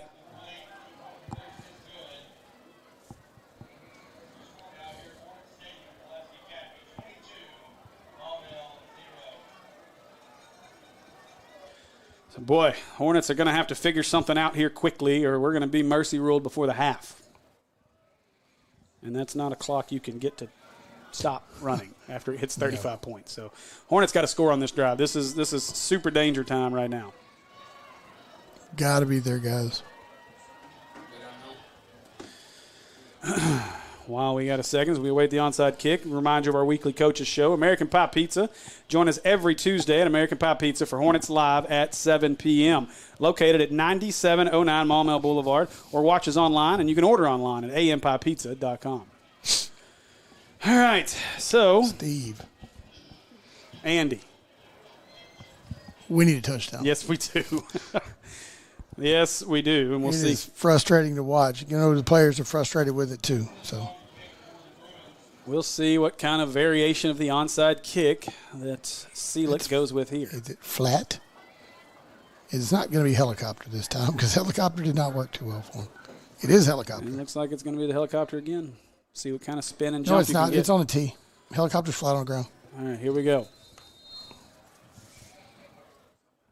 And they're going to reverse this one. Nope. Kicks it Pooch deep, and Hornets going to get out of bounds or fall on it. Oh, boy, that was close. Touched out of bounds. Can't Hornets be are going to lazy. get good field position here. Yeah, you can't anticipate that ball going out of bounds. No, you get have back to there and cover at least it build or- a wall. Well, build a wall and force something there, but don't just stand there and watch the football. Yeah, Yeah, pretty much just what happened. Could you imagine that? So now you got to go to the sidelines as a kickoff unit who doesn't kick it deep and go, even on your onside kick, keep it away from 20. Like, how wild is that? We got to figure out how to get 20 involved. And this time where it'll be he can bring Candler in the backfield. And I like Candler. I like the speed. Hornets are just going to have to load up and run behind number 65 and 72. Got to do something with it right here. Brookhagen's going to be the H-back this time. Candler's going to actually be split out wide to the right. This is new. Throwing into the wind. Who do we got in running back? I can't see a number. I can't either. Candler coming in motion. They're going to flip it to Candler inside. Candler jumps over one man, breaks another tackle out to the 40. 5 yards. Give him 5. It'll be 2nd down and 5. Is that Dez at running back? No. I believe it Yeah, was. it is.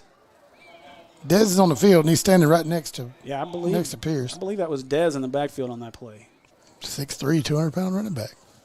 This time it's Candler. They'll go Rod to the right, Speck and Dez to the left. Brookhagen is your H-back. Now they'll move Candler to the left, and they'll fake it to him. Quick throw out. Dez dropped it. 3rd down and 5. Those are mistakes you can't let happen. You got to catch those balls. That was a little behind Ball was him. thrown behind him. But you still got to catch that ball. Yeah. Got to help your quarterback out on that one.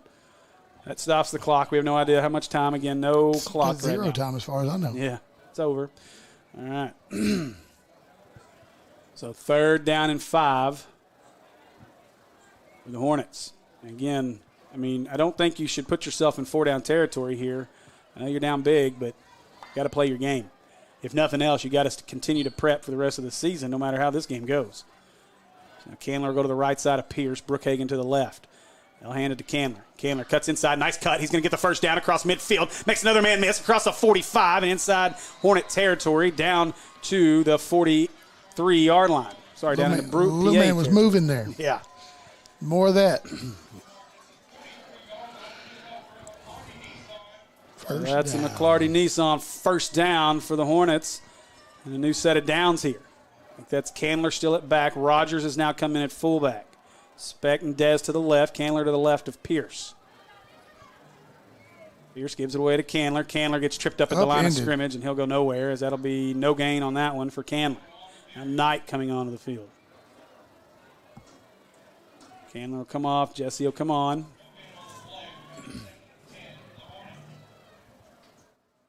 And appreciate everybody joining us. You guys make sure you hit the thumbs up if you're watching on YouTube. And share the stream out. Let your Hornet friends and family know that the Hornets are playing. So Knight in the backfield this time. 3 wide receivers set for the Hornets. Rogers, the up back on the right side. PA showing blitz. Now over the middle. Got Dez, who's got it at the 25 and down to the 24. And that'll be a McClarty Nissan 1st down to the 24-yard line as the Hornets moving quickly. Pass. Now you get out of your play. Now you get out of that tick, tick, tick, run the clock offense, and now you got to go to your speed offense, which is where you're comfortable. So maybe we see some things start to work for the Hornets. You can run the tick, tick, tick as long as the score is tied, Yeah. or we're ahead. But now you've got to put points on the board. PA showing pressure again as their safety's all the way up. They're not respecting the Hornet passing game at all right now. Not with the wind. Well, I'd go with Rod. They'll go right up the middle with this one, as that's going to be tripped up at the 24 line of scrimmage. Ball may have come out. I think the ball's out. He's standing up still. Running back still up. All right. And so no, it's still Hornet ball. No gain at the 24, 2nd down and 10. I'm with you. I think it'll make me stop him on the pass right here. Just got to make sure we get something that's just right there. Well, you know, Weston is great at laying that ball up and kind of throw it in a bucket. This is one of those games where you're going to have to just put a little more behind it. You have to fire it. And not rainbow it so much. Not try to drop it in that bucket. So now wide receiver 2 to the right here. Crawford to the right. Bet he'd be good at lawn darts. Yeah, Pierce gives it away. Crawford couldn't break the tackle, as that's big number 44, Joseph Osment for PA in the backfield.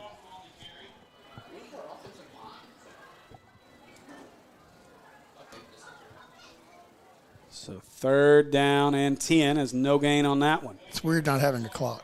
It is. I had no, yeah. I'm over here looking at it, trying to figure out, okay, what kind of time we got left. I hope they fix that at the half. I mean, we're going to get the ball at half, which is a plus. Got to score here. We need to score. So Pierce, Crawford to his left. 3rd and 9. You got to worry about getting the 1st down. Looking, Crawford picks it up. Got a guy open. Good throw. Caught by Rod. Rod's out of bounds. That's a 1st down. That'll be a McClarty Nissan 1st down for the Hornets. Rod went right to the sticks, makes the catch, goes out of bounds. He gets a gain of 10, and that should be a 1st down, and it is, as they finally move the chains. That pass still sailed on Weston. You see it? Yeah, he's Rod just had to trying go up the ladder to get it. Trying to put a little extra on it. Weston's a smart kid. He'll figure it out there, though, for sure. Killers Gaming asks, we think the Hornets got to come back in them. I wouldn't put it past them, but again, you got to survive the onslaught of PA. I mean, you got to stop them. Hyman being out of the game is big for the Hornets. Stopped him one time. Yeah. Crawford now to the right side of Pierce. Pierce gets the snap. He'll give it to Crawford. No, little flip to Speck. Speck across the 10 to the 5. Diving, hit hard at the 1, and that's where that play will end as Speck gets knocked out of bounds at the 1.5-yard line. But that's another McClarty Nissan first down for the Hornets. Swiss Army knife coming through there.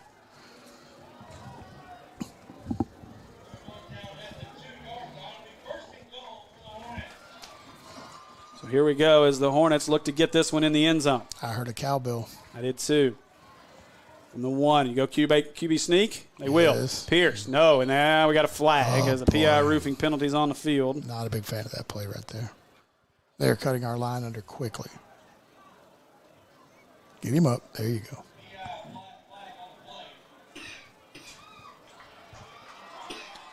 Offside? Actually, it's going to be offsides on PA, so move it a little closer. Let's give them the half-yard line. That's the first penalty of the night called on the Bruins. It's our first PI on them. Penalty on PA.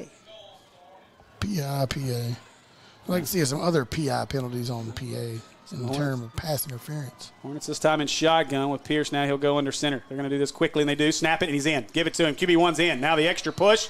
And where are we at? Give me something. Somebody. Touchdown, Hornets, as Weston Pierce gets into the end zone, and the Hornets are on the scoreboard, 22-6 here with who knows how much time left in the first half. I don't know, Steve. I don't either. All right, so Brookhagen is on to kick the extra point. This should be an adventure as well. He's got no holder. Come on, Paxton. What's Compton hustling out there to hold it, and we should have plenty of time on the non-existent play clock. Oh, we needed a football, too. We didn't even have that. Football? All right, here we go. So Brookhagen's set and ready to kick the extra point here.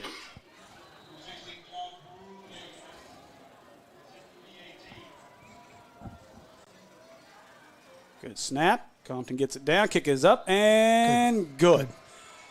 And just like that, the Hornets have cut the lead to 22-7. Come back, baby. Yes, sir. That's the start. Now you got to play defense. Again, you got to onside kick. You got to keep. I mean, this is. Yeah. What? Wait a minute. Go. William. Yes. Don't ever send another text message like that again. Pessimistic. Rascal. Goodness gracious. Terrible. Come on, man. Have some faith. Can't believe you. Mercy rule by half. Mercy rule by half. What's wrong with this guy? He's going to mute us if we're not careful. Nope. The world has to hear my voice. That he won't mute me. All right, so big touchdown there as the Hornets get on the board. Now, I was about to say there before I got sidetracked. You got a good reason to be sidetracked. Yeah, this is a big opportunity. I'm not saying this is an opportunity. Hey, check out the new graphic, the new replay. That was kind of cool. I like that. Good job, Will. We give you credit on that one. But pessimistic credit, but yeah. You're going to kick the pooch kick here. I don't know how much time we have left in the half. I wish we did, but either way. We call somebody to find out? Well, we may have to keep clock up here ourselves to have at least an idea in the second half. As Brookhagen ready to kick this one into the wind. But you get to stop. If we have time, get the ball back, get some more points, then you get the ball after half. Actually, it's going to be Kemp that's going to kick it. And fair catch called for and made at the 37-yard line by, I believe that was Davis Halsell. Yes. All right, so. I'll be ready for the second half. I know, that's exactly what I was thinking. I was like, just do the timer. Start, stop. Yep. So, we can somewhat keep up. Hey, this would be a great time to see one of those defensive touchdowns. And this time the Bruins, they're going to have 5 wide, all to the left side here. I'd expect motion. No motion. Pfizer gets it, flips it, ball's on the ground. That's an incomplete pass. That's an incomplete pass. And that'll bring up second down. Stops the clock. What clock? You know. All right. All right, second down and 10 here.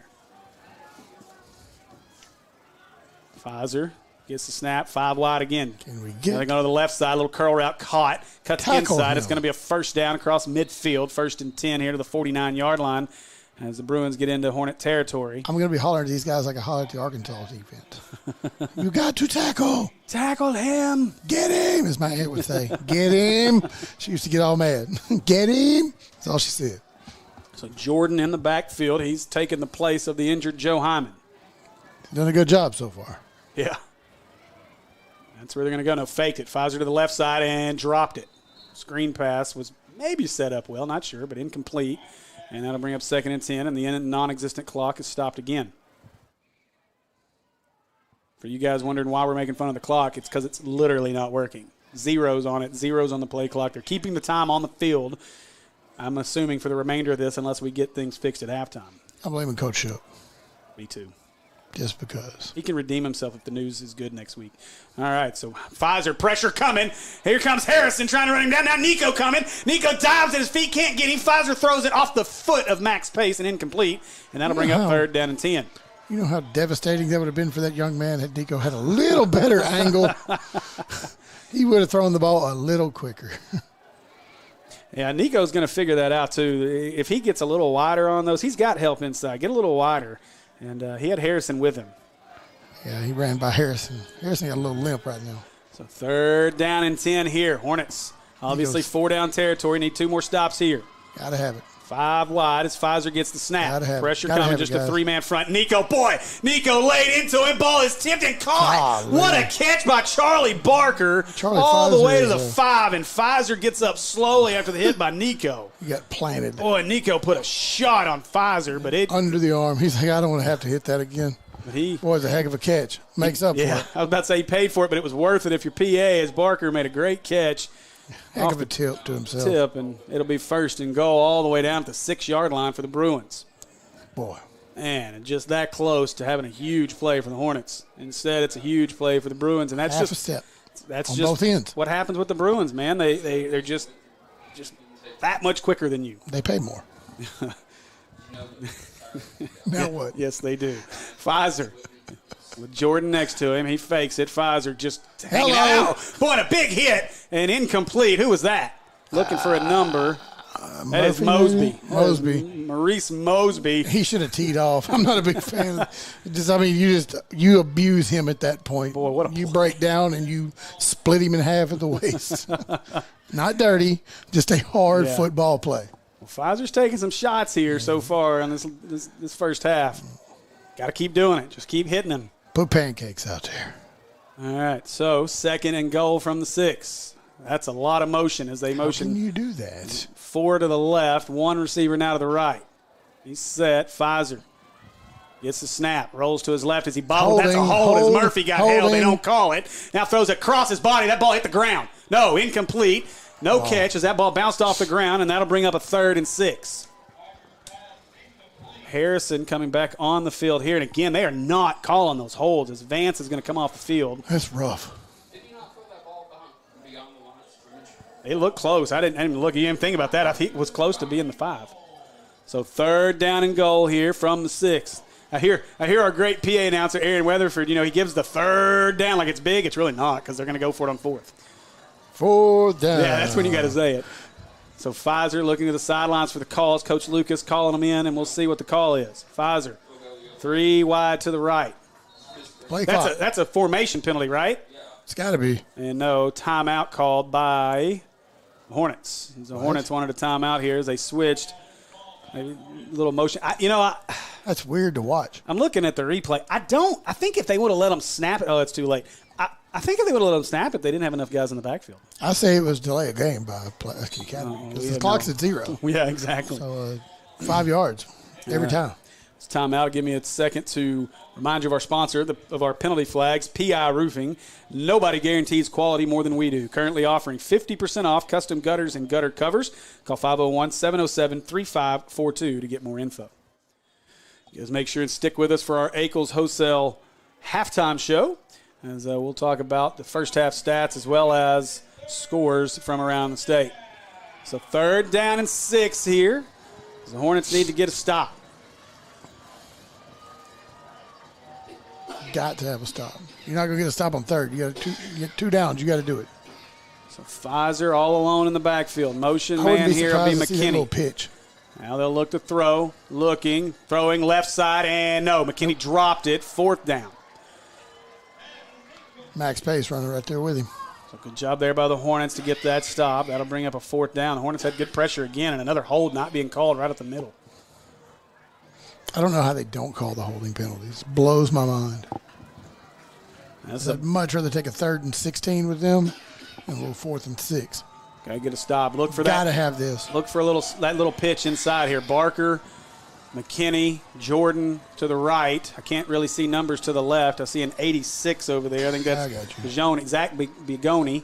86 and 25 maybe. Pfizer by himself in the backfield. He gets a snap, rolling to his left. Still rolling, looking, throwing. Got to go all along in the back of the end zones and caught for the touchdown. How? Thought he missed a coverage there. How?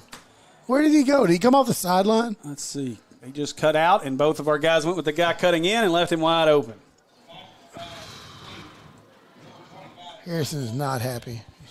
Or is that Nico? Shred again with another touchdown catch, and just like that, PA's up 28-7, and out to try the 2-point conversion. Boy, tough break there. Pfizer gets the snap. Nope, direct snap to Jordan. Jordan running left. Hornets are out there, and the Hornets are going to stop it. They stuff him up at the 5. Take the ball out of his hands.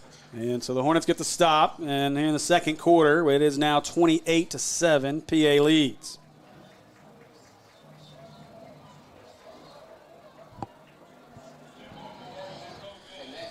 All right, so Hornets. I wish I knew how much time was left, because then we could have an idea of what we may try to do here. But points are obviously what you have to get here, because you get the ball after the half. If you can get this thing to 28-14, get the ball after half, get it to 28-21, and suddenly you got a new game. You got a ball game. But there's one big X factor here, Steve. What's that? We don't know how much time we have to score. There's enough time for Jesse Knight to catch an onside kick and run it back. They're not going to kick it to him. They saw what happened last time. They don't want them problems. All right, so Seelick at the 40. He'll be ready to kick the onside, and we'll see what they do with this one. Now Seelick, they should make them play with 9 players the way they play football instead of 11. Well, that's what the multiplier's for, supposedly, and that's why they're moving up to 6A next year. I don't think it's going to matter. Seelick's got it on the tee. He's ready to try another onside kick. Seelick. Let's see how they do this one. It's kind of like Tom Selleck, but not really. Yeah. And now they'll reverse this one back to the left side. Rogers falls on it at the 49, maybe the midfield stripe. 49. Oh. I'm going to call it midfield, even though he caught it laying on the ground at the 49. But okay. Let's take it back a yard. It won't matter. So the Hornets, and now they moved it back another football length past the 50. What in the world is wrong with y'all? You got the wrong nose of the ball on the wrong it's on the wrong side, genius. All right. So 1st and 10 for the Hornets. What Candler. sense does that make? I don't know. Now he caught it falling the other way, but whatever. So Candler's the running back. Actually, Brookhagen's the running back. Candler's split out to the left. I'd look for that little pitch inside here to Candler. They've run it a few times so far in this one. Candler will motion. He'll get over there, and that's what they'll do. Give it to Candler. Candler cuts, but PA ready for it. As Candler still trying to break free, and he can't. Yep. Oh, well, Scrum. somehow he falls forward. Big baby. They'll get to the other side of the 50. Hey, we moved it 2 feet. Yeah. With the big baby shove. Depends on how they spot it. Big baby shove. Big baby's got that down. Candler lost his shoe down there, so he's got to come off the field for a minute and get it back on. Knight is in at running back. Surprise, surprise. Hornets maybe a yard. It'll be 2nd down and 9. Brookhagen is your tight end. Pierce gets the snap and gives it away to Knight. Knight breaks a tackle across the 45 inside at the 40. Spin move. Keeps his feet at the 30 and dragging folks to the 32-yard line. Jesse Knight will not be denied as he's all the way down to the 26-yard line. And that'll be a McClarty Nissan 1st down for the Hornets. Hunt Harrison looked a little gimpy getting out of that pile. He'll be all right. Keep an eye on that. So 1st down for the Hornets. A McClarty Nissan 1st down at the 26-yard line. Knight's still your running back. Now Rogers is the tight end.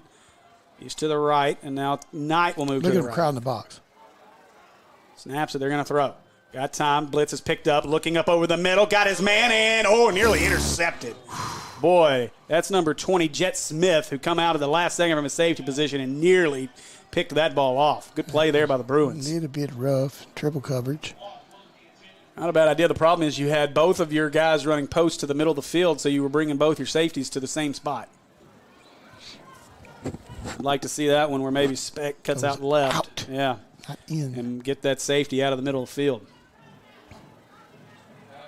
So Knight still at a running back. 2nd down and 10 here for the Hornets. Speck and Rod to the right, Dez to the left. Knight in the backfield. Fake it to Knight. Pancake's got to get the block. He does. Now throwing deep. Speck there. Got him. And no, he didn't bring it down. Speck couldn't quite bring that one down, and that's going to bring up 3rd down. Not quite mastered the diving catch yet. Everything else he's got. The diving catch has not been his strong point. Oh, man. Right there. Beautiful ball. Great throw. So 3rd down and 10. Got to think about getting some yards here so you can get it on 4th down. Yeah, definitely 4-down territory. Again, we don't know how much time is left. I wonder if Horton even knows. I'm sure they're being told by the side judge here. That's who's keeping the clock. Both side judges have been keeping the clock while our white hat is keeping the play clock. Now under center for Weston here. Knight at running back. Weston takes a snap. He'll hand it to Knight. Knight to the right side. Right.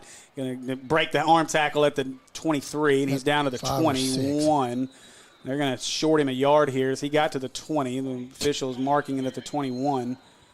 And the Hornets call timeout. That gives us an idea how much time. Getting kind of close. Yeah. And it's 4th down. So it's going to bring up a 4th and 5 here for the Hornets. That's what I was talking about. You got to get some yards on this. You can't just dump it out there and expect a 4th and 10. You got to get something that makes it somewhat manageable to give you a couple more options to play. Not a bad idea to give it to Mr. Double Digits there and see if he can get double digits. He got single digits that time, but I guarantee his plan was to get doubles. Knight coming over to get him a quick drink of water here. And so with, I'm assuming, under a minute left in our first half here, 28-7, Bruins lead. Hornets facing a 4th down and 5. So we'll see what the decision is here for Coach Horton and his offense. Yeah, just yes, he does. Jesse needs some offers. He does. Can play anywhere. He's proved that. Mm-hmm. Where he's playing right now is with the water jug because he's not on the field. I'm going to get him a break here. It's kind of surprising here on 4th and 5. Candler's going to be your back, and we'll see what kind of play Horton has here. Brookhagen is your tight end. Candler steps up to the right here of Pierce. Pierce is going to get the snap. He's looking to throw. Throwing, got his man, and dropped. Rod was there. The hit came just as the ball got there, and the Hornets are going to turn this one over on downs. Not what you needed. Not at all. So, again, you needed points there. We don't know how much time is on the clock. And I got to believe – I know you want to score touchdowns because it doesn't do you any good to not. But I got to believe the wind may have played an impact on that one because either way, before the half, you wanted to get points there. But that would have been a tough one. I mean, you would have been talking about a 40-yard kick into this really stiff wind. So 1st and 10, Bruins, 5 wide here. And, again, we don't know how much time is left, so we're just going to have to kind of see what happens here. No. So Pfizer. 4 wide, and you got 3 people covered over here. This is not good. Got your safety there for help. Yeah, he does. Now looking, going up over the middle, overthrew it. So he was looking for McKinney, and the Hornets had a chance at that one, but it seriously looks like they line up in what is the game? Blitz. Yeah. And it's like an all-go route, and he just stands there, and he's like, I'm throwing it to this one. I know it. And just launches it. Well, again, though, I mean. That's what it looks like when they're on the field. There's no pressure at all on Pfizer. I mean, we've gotten to him a couple of times, but for the most part. We got 3 down linemen. Yeah, and we're not getting there. You can't really afford to play it with more than that. No, that ball's caught, and they're going to try the hook and lateral here. Now going to pitch it back again to Pfizer. Go get him. He can't throw it forward. That's a forward pass. That is an illegal pass, and they do call it. So the PI, let him run all day. He can run as much as he wants. It doesn't count. Let him run. He can have it. This won't count at all. This is a PI roofing penalty. Going to be pulled down at the 35-yard line, and that'll probably be the last play of our first half. Yeah, it was. And it is. And that'll take us to the half as the Hornets run to the locker room. And we got some adjustments to make at the half of this one as the Hornets trail 28-7 here in the Hornets' nest. We'll be back here in just a few minutes with our Ackles Wholesale halftime show. You ready for this? Home field advantage is such a huge deal in football, and I think it's a huge deal in the mortgage world too. That's why, you know, we're a local company. We have in-house processing and underwriting, and that enables me to make sure that my customers have a great experience from kickoff to the closing table. That's just what we want to do, is give them a great experience. With Cornerstone Home Lending, you'll always have the home field advantage. Text DIO to 36260 to get started today. The Ackles Carpet One is so much more than a flooring store. Get our waterproof luxury vinyl for only $2.49 a square foot. When we install any hard surface floor, receive a free $100 labor credit for every 200 square feet you buy. When we install your floor, your installation is guaranteed for life. And get free pad and installation on every carpet purchase. Check out our high-quality collection of all-wood cabinets. Get 50% off store-wide and get no interest financing for 36 months. If you don't love your floor, we'll replace it for free. We make it beautiful for less. You could try selling your car on your own, but that could take forever. McClarty Nissan will pay cash for your car today. That's right, we'll give cash right now for your used vehicle, even if it's not a trade. It's fast, it's easy, and we'll give you a lot more money for your trade than any other dealer. Visit one of McClarty Nissan's 3 locations or at McClartyNissan.com right now. And remember, the reason we pay so much for your used vehicle is because we're the #1 Nissan dealer. At American Pie Pizza, we use only the best and freshest ingredients to ensure the product we put on your table is at its peak for your enjoyment. Our pizzas are thin crust and considered by some as the best around. And as a locally owned small business, our goal has always been to provide a great product at a great price and give back to our local communities. This is why we are excited to be the host of Hornets Live every Tuesday night during football season. Come see us at 7 p.m. every Tuesday and get the latest scoop on your Hornets while enjoying the best pizza, salads, wings, and sandwiches in Central Arkansas.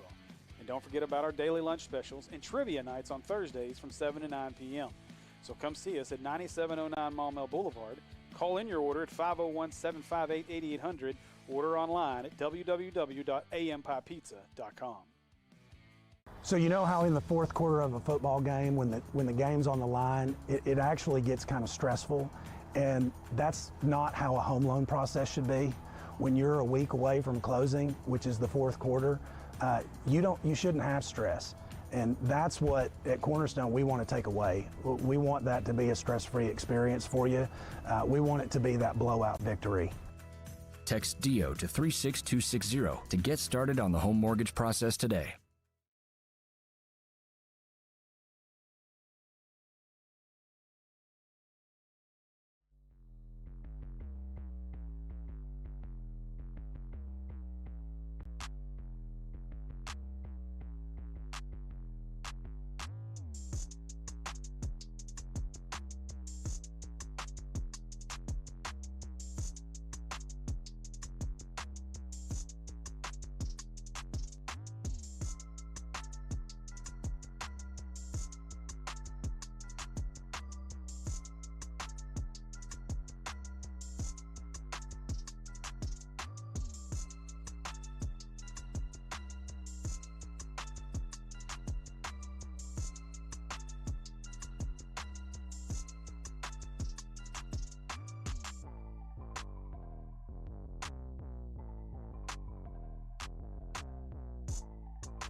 All right, welcome back, everybody, to the Hornets Nest here on the campus of Maumelle High School as we are at the half, and we're about 6.5 minutes away from the second half starting here. And we'll say thanks to everybody joining us on the Ackles Wholesale halftime shows. I'm waiting to see if we have stats. I've not gotten anything updated from our buddy Jim just yet, so we'll go through some scores from around the state here on the FearlessFriday.com scoreboard. In 7A, the Bryan Hornets lead Little Rock Southwest 35-0 at the half. The game in 7A, Andy, that you and I were looking at and thinking about as one of our games to watch. Why can't I get rid of this ad? That is annoying. Anyway, Conway and Fort Smith Northside are tied up at the half at 14. And let's see, Cabot, they have no hangover. They lead Central 28-0. No. Little Rock Catholic and North Little Rock, no score from that one. Harbor leads Bentonville West 21-16. Bentonville leads Fayetteville 28-21. Southside over Heritage 37-14. And Rogers over Springdale 21-0 at the half. That will not let me close that. Anyway, all right, so 6A. El Dorado leads Marion 21-0. Let's see. Parkview over Van Buren 14-3. Greenwood over Russellville 13-7. Lake Hamilton over Siloam Springs 28-0. And we were talking about Benton maybe having a hangover after their win over Parkview. Nope. Not happening. They took that trip to Mountain Home, and they're handling business and probably take a nap in the second half. 35-10 currently at the half as the Panthers lead Mountain Home. In 5A ball, Pulaski Academy, of course, leading our Hornets 28-7. We're not talking about that. A shocking score a little bit from Watson Chapel. Whitehall only up 7 at the half, 21-14. And let's root for Watson Chapel in the second half of that one. Wynn leads Batesville 25-0. Nettleton over Greene County Tech 41-0. Forest City 6-0 over Paragould at the half. Valley View and Brooklyn no score. Camden Fairview 48-3 over DeQueen at the half. And let's see other scores. Alma over Morrilton 20-14. Valonia only up 7 at home against Harrison 21-14 in the second quarter. As Harrison trying to play spoiler in that big 5A matchup. In 4A, Shiloh Christian leads Gentry 28-13. Southside Batesville leads Central Arkansas Christian 28-7. Lone Oak is shutting out Little Rock Mills 21-0 at the half. Stuttgart 22-6 over Clinton. Rivercrest leads Highland 28-12. Dardanelle over Fordyce 24-14. Lamar over Dover 42-0. And that remember we were talking about that Ozark Mina game and how you said it wouldn't be at a Hail Mary. Mina needs about 4 Hail Marys as it's 28-0 at the half. Ozark leads. Pottsville 14-6 over Waldron. Arkadelphia leads Haskell Harmony Grove 42-0. Ashdown over Nashville 20-15. Crossett 24-7 over Monticello. Star City leads Dumas 28-7. And Warren leads DeWitt 28-7. Yeah, you caught that. I didn't see. Malvern leads Robinson at the half 6-0. Interesting. I gotta wonder if they maybe Jack Cleveland maybe got hurt. Cleveland's been tearing it up the past couple weeks. Since he came in against Maumelle, he's not relinquished it, and he has been unstoppable as they've not lost. Their only loss on the season is to this PA team. Yeah. In 3A, Lavaca leads Greenwood 20-7. Charleston over Hackett 22-8. Mansfield over Lincoln 14-7. Cedarville 22-7 over West Fork. Newport over Salem 28-7. Osceola over Harrisburg 13-0. Manila over Palestine Wheatley 22-0. Boonville over Baptist Prep 18-14. Paris 28-6 over Atkins. Perryville 40-14 over Mayflower. Jessieville tied with Center Point at the half at 14. Prescott 28-6 over Genoa Central. Glen Rose, no problems with the Falk Monster tonight, 28-0 in the second quarter. McGee, 22-6 over Risen. In 2A, Dardanelle, 24-14 over Fordyce. McCrory, 46-7 over Cross County. Bigelow, boy, up big, 51-0 over Johnson County West Side at the half. Quitman, 35-0. Gurdon, 7-0 over Magnet Cove. Mount Ida leads Poen 14-0. Desark over Carlisle 24-0. Lafayette County 40-8 over Mineral Springs. Murfreesboro 7-0 over Foreman. And that wraps up the scores we have from 2A. And I still have no word on stats as we await that. I can give you a scoring update for the Hornets. Weston Pierce. That's it. Weston Pierce. QB1 sneak. Got the Hornets with a shove. Only points. That's their only 7 on the board. As for PA, it's been an interesting game. Started the game off with the ball, and I don't do 8-man, but you can look at the scores if you want. See who else actually playing 8-man football. But PA came out in this one with the ball. Somebody get Will a cough drop. Please. But started this game off in the first half. PA drove down the field. The Hornets got a 4th down stop, got the ball back, had an opportunity to get the lead, but they had a 4th down stop of their own. And from that point on, PA was able to score 4 touchdowns and now lead this one 28-7 as we get ready to start our second half. And I really hope that we have the clock issues fixed in the second half so we know how much time is left in this thing. So, that's my hat, sorry. All right. You'll be all right. So again, appreciate everybody joining us for the Akel's Wholesale Halftime Show. And I don't know if maybe Jim's not here tonight. He's usually right on these things, but I got nothing. I didn't see him before the game. So. He usually comes up here, and I haven't seen him, so hopefully everything's all right with Jim, as I haven't heard from him this week.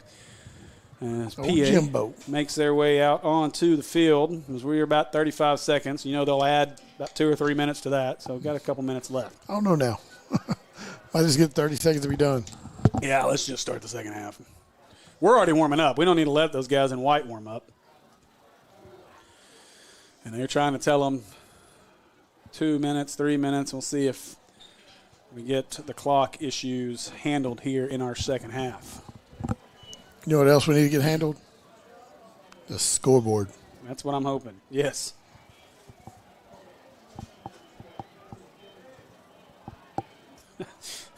From Aaron. All right, so they did put 3 minutes on the clock. As we're about 3 minutes before the start of the second half.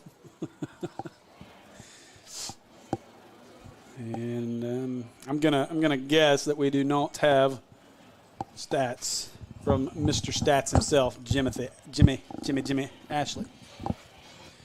All right.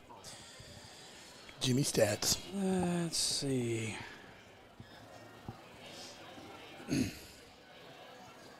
So the big story of our first half is big story of the second half in the first half of this ball game was the injury to Joe Hyman.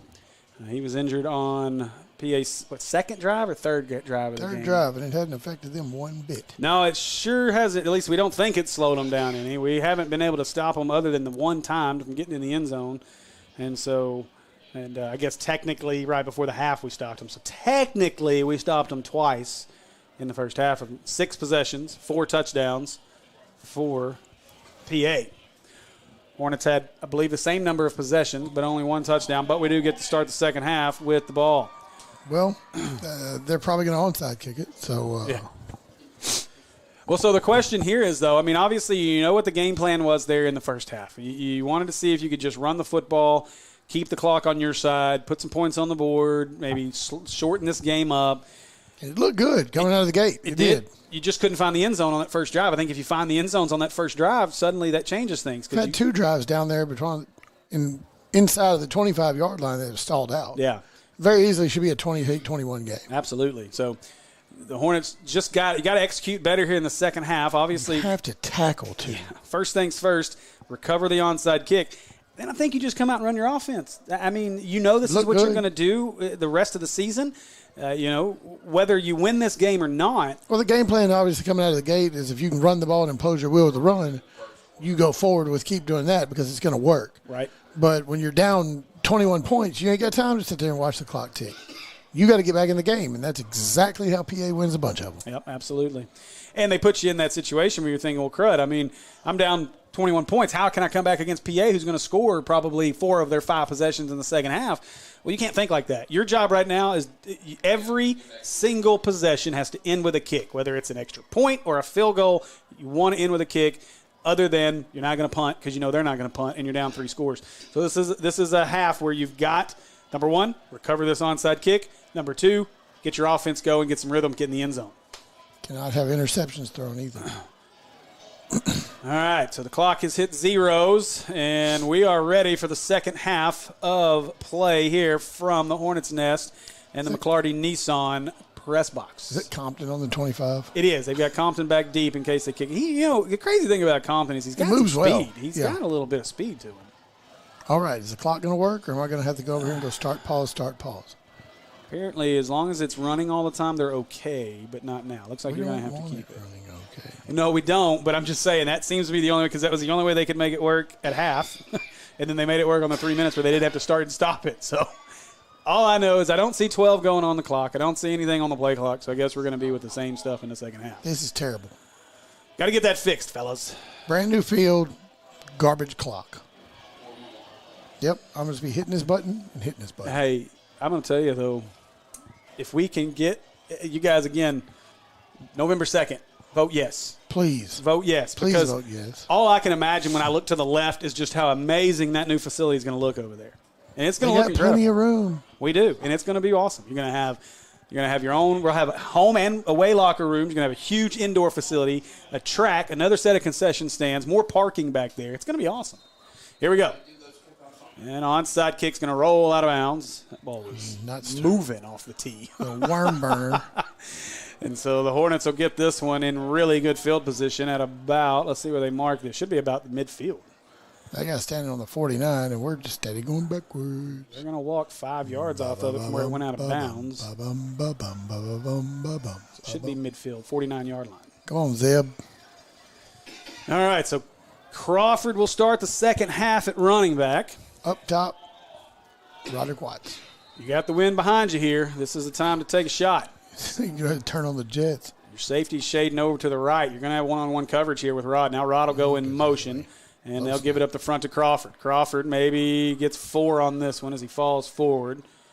That couldn't have felt good as Pancake landed right on top of him. Squished. Give him 4, make it 5, and it'll be 2nd down and 5 for the Hornets. Look at this. We got a clock. Hey. It'll be somewhat right. I can't promise it'll stay right. This is my first attempt. As long as it's close. As long as we have an idea of how much time is left. All right. Crawford again at running back. Brookhagen is your tight end. Pierce surveys the defense. They're showing blitz as both of their linebackers are up tight.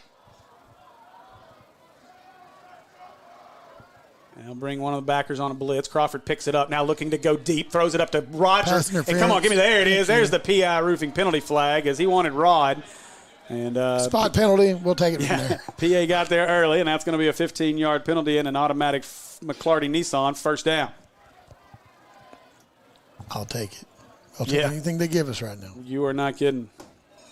Anything that gets us yards, we'll take it. And a first down. Yeah. With the clock not moving. Are we sure?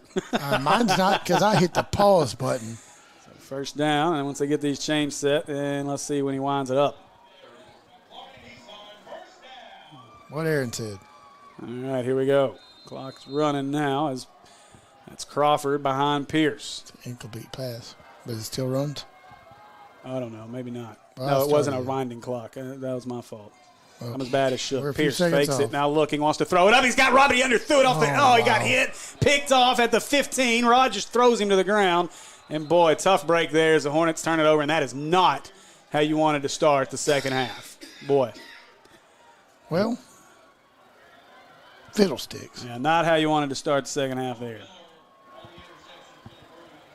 Oh, man, tough one. Had to have a little emphasis on the hit there that kind of left that one up short. Being a clock operator is a tough job, guys. All right, so roughly 11 minutes to go in our third. 10:59, sir. Be 1st and 10 here as Pfizer is in at quarterback. I hope you fumble and it goes between your legs and ends up on the 8. Motion man is Jordan. That's who gets it as Jordan's looking to the right. Here comes Murphy from behind to make the tackle. C.J. Murphy comes across, makes the play in the backfield. It'll be a loss of 2 back to the 23-yard line. I'll bring up 2nd and 12 for the Bruins. Think the linebackers got a talking to in the locker room? Probably so. Vance coming off the field here as Harrison back in. No, that's Richard Johnson in at nose. Now pushes Johnson to the right side. Now they're going to try to get in. Pfizer, quick throw on the screen. Caught. Now got room. Now across the 35. Going to be pulled down at the 37-yard line as that is Charette who has tore us up in this game. And that's a first down for the Bruins all the way out to the 39-yard line. Now Vance back into the game here as he'll replace Johnson. Johnson's got to hustle off the field, and he will. Now Pfizer. 5 wide. He's by himself back there. Let's see if Nico or CJ can get in the backfield and get some pressure on him. Pfizer gets the snap. Nico trying to come outside. Nico's trying to get there. Now they'll throw this one up deep. Pick it off. No, how does he come back and get that? You got to go. That ball's caught by the Bruins all the way down at the 29-yard line, and Epperson made it look easy. Yeah. Wow. Ball just hung up in the wind. You got to go get that. Yeah, you can't let him. You've got to be the muscle for the ball there. You've got to go after that. You can't just let him have that. Jordan Harrison's got a noticeable limp, Steve. Yeah, he definitely does. He's out there trying to play it, that's for sure. Vance is going to come off as quick as he can. Now one back here with Pfizer. I believe that's going to – they'll fake it to him. Now looking right wide open, caught, out of bounds quickly. No, he dropped it out of bounds. Sorry, missed that.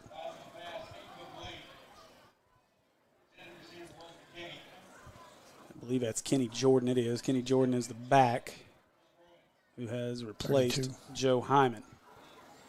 Yeah, I saw Hyman in a sling before half, so. All right, so 2nd down and 10 here. There's the snap. They'll give it a credit to Jordan. Jordan breaks the tackles. The Hawks the Hornets overcommit down to the 20 into the red zone, and that's going to be about a half a yard short of a first down.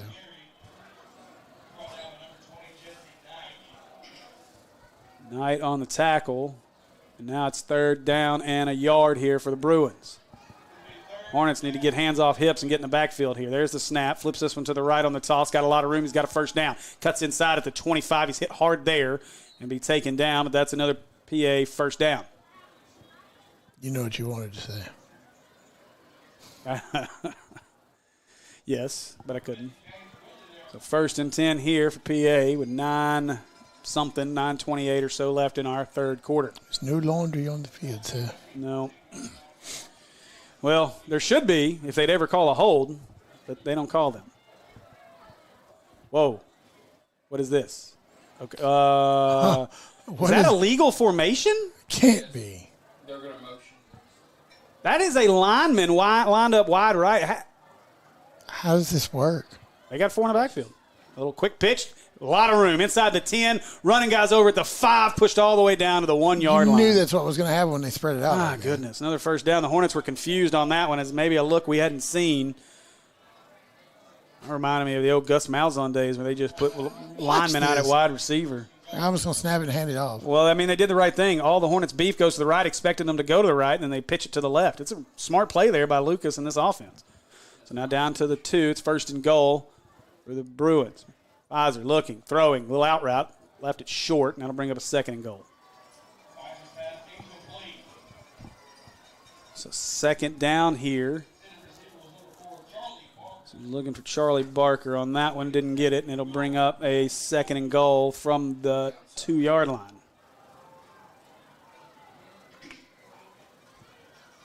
Look at this one. So now you got, that is McKinney going to take the direct snap. No, that's Pfizer. Sorry. Pfizer looking left, got his man and bobbled. It picked up. That ball's going to be intercepted and brought out. He's got room to run across the 15, 20, 25, 30. Cuts inside at the 40, across the 45, and the Hornets get the turnover. Finally, a big play for the Hornets all the way out to the 49-yard line. And who was that? McClure? Mosby. No. Maurice Mosby with the pick off the tip, and the Hornets are in business again. It's not a bad return out of the end zone, Steve. Oh, the replay was great on this. Big play there by Maurice Mosby. Brought that one all the way back out to the 47-yard line. They gave us. The stripes give us 2 extra there. You got to have stuff like that. The ball has to bounce your way. Now you got to do something with it. Yeah, you got to get 7 here. Have to get 7 on this drive.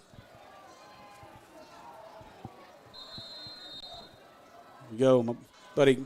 Kevin Bohannon messaged me to let me know that was a legal set. Here comes the blitz. Weston steps up, looks deep, and threw it to nobody. Nobody there on that. Can't with you. I got excited. I looked up expecting to see Rod. And he threw it to nobody. Well, I looked up expecting Rod to just be running. Entire play. No, because it was incomplete. And he threw it to nobody. You sound like an announcer from the SCLU Mud Dogs. Straight Bobby Boucher. Man. And he's running again. And they killed him. 2nd down and 10. Sorry, Cardi Goated asked, no clock. No, we don't have a clock. It's not our fault. I've got one. We got 8:39 left in the third We roughly quarter. have 8.5 minutes left in the third. Yes. But we don't know because we actually have no scoreboard clock. Pierce, right side knockdown. He had Rod on the screen and they knocked it down. Good play there by PA to knock that one down, and now 3rd and 10. That was number 11. Mason Shook on that one. Schweck. I believe that's actually. Let me look up my pronunciations here. Actually, it's Mason Schick, like the razor. Doesn't look like that, but that's what it is. That's what his parents said. All right, 3rd down as the Hornets. Candler at running back. Cannot turn this over. Oh, boy. Hornets. Oh, where is he throwing that? As he was expecting Amari to be open on that underneath, and PA covered it well and had nice pressure in the Hornets. Let's see what they decide to do. Brookhagen coming out. The Hornets are going to go for the punter. No, Dez is your punter, but it looks like they're going to go for this 4th down. Yeah. Rod needs to learn what a double knot is. Yeah. Tie his shoes. He had to tie his shoes. Double knot. So 4th down and 10 here as the Hornets get up to the ball, 49-yard line, and after the turnover, we've not moved the ball at all. Nope. Got to get the 1st down here. Knight's in at running back directly behind Pierce. Full defensive shift. Pierce looking. Knight. Oh, boy, Pierce took a shot. Nice job. Stands in there and delivers a good ball to Rod, and Rod's got the Clardy Nissan 1st down for the Hornets. You'll get it out eventually. Take 12 yards there. Yes, sir. So big one there. Needed that. Got the 1st down. Keeps possession. And that one went out of bounds. Now the center, Braden Yancey, is coming off the field. Chambers, our O-line coach, is not happy about something. I don't know what happened there. Now Yancey coming back in. There's the clock rolling now. But, boy, Chambers. And Chambers is not a guy that I want to make upset. Chambers is a very intense coach, as you would expect your offensive line coach to be. You would hope so.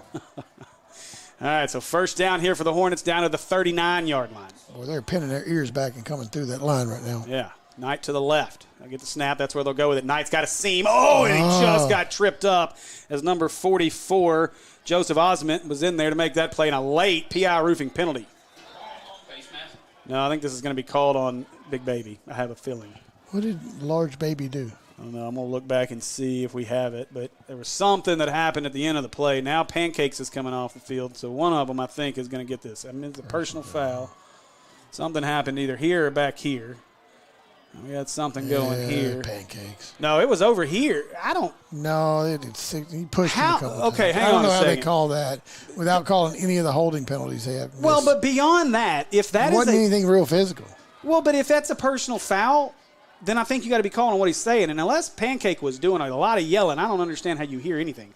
This is a new set as Paxton Compton is in the game at quarterback. No, Weston's under center. We got basically they're going to pitch it to Compton. Compton got a block. Compton tripped up across midfield. Kind of like this. 49-yard. I like the set. Let's do it again. I like to. I know you're going to key on Knight if you put him there, but it's lost his shoe. He got a lot of different names in there now into the game. That's 15. Jason Barham into the game for the Hornets. Knight came onto the field for a second. Now he's back off the field. And that's going to bring up a long third and 20. We got to get this. Back to the 49. Same formation. Like I said, you got to make it manageable. It's a wishbone. Yeah.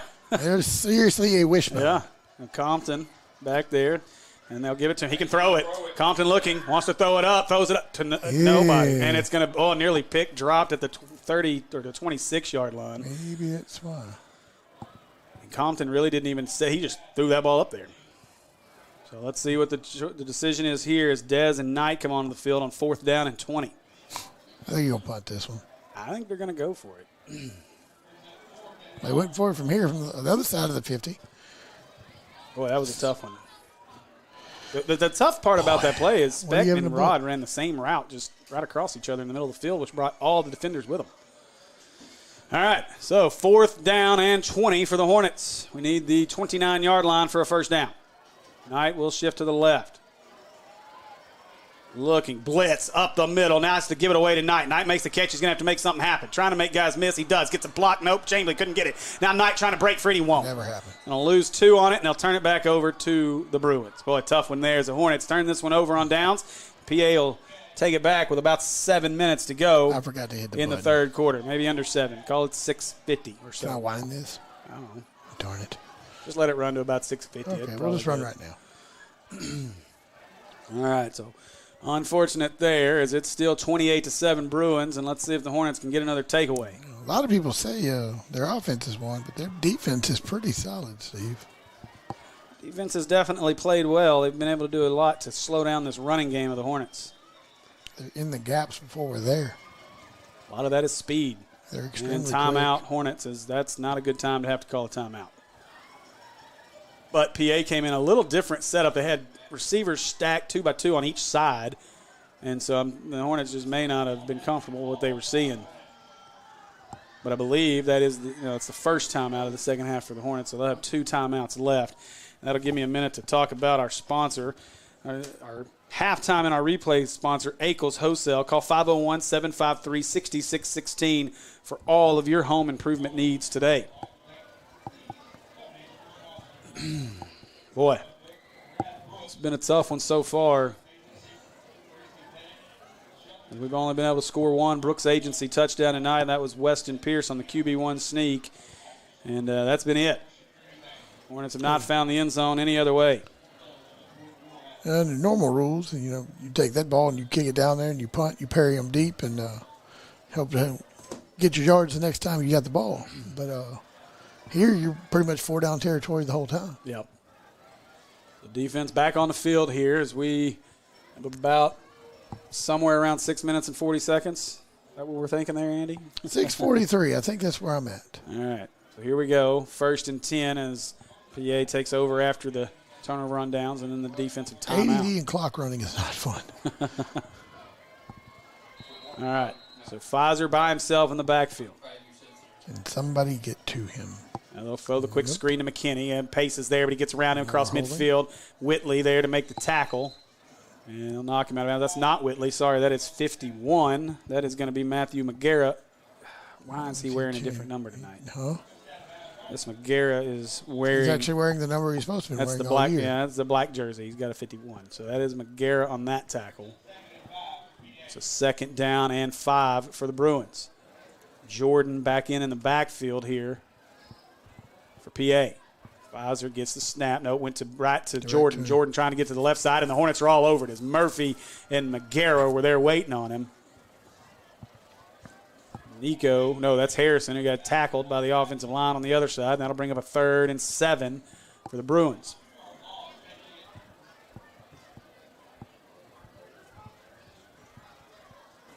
So 3rd down here as the Bruins look to the sideline to get the call.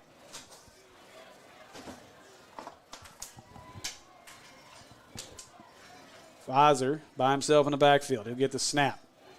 Looking, here comes the rush. Oh, tried to tip it away, and Skyler couldn't quite get up there for it.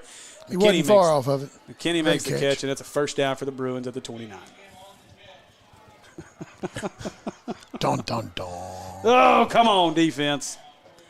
That middle of the field has definitely eat the Hornets up here this whole game. You got to be fast all over these guys. And you, like I said, you got to play a perfect game. Or be like that team in Nashville. All right, so under 6, we believe, here in the 3rd. Somewhere in there. Pfizer. It's a 1 minute gap. It's Jordan in motion. They'll fake it to him. Now back to his right, rolling. Got a lot of room. Throws it. Oh, good throw. Nice throw to McKinney. Makes the catch. Going to be knocked out of bounds at the 15-yard line. And that's another Bruin 1st down. That's a great play design there. If you watch, what it does is it circles clears everybody out. Yeah, Murphy dove in. The entire defensive line came in. And it's just a clean, easy, open look for Pfizer on the outside. So good play there. And Kid's a good quarterback. No doubt. He definitely runs this system well. Now Pfizer rolling to his right now. Handed off to Jordan back to the left side on the little counter play. Jordan running across the 5 and touchdown PA as the Hornets couldn't run it down. And PA scores, and it's now 34-7 Bruins. Now you got to start thinking as a team, one, you want to get some momentum to finish this game. You don't want to get mercy ruled in this game.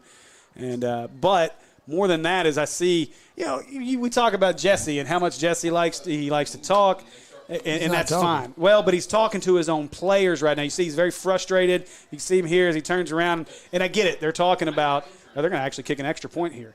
And Seelick is in to kick the extra point. Snap, kick is up, kick is good. And with about 5 minutes and 30 seconds to go in the third quarter, Pulaski Academy leads this one 35-7. Can we play them in basketball? Yeah, right. So you would think that. But what I was going to say, though, is this is a game where as a team you got to stay together because you don't want to let go of the rope for the rest of the season when this game at the end of the day is what it is. I mean, if you lose this game, you lose it, you move on, you regroup. You got a huge one at Whitehall next week. Got to have that one.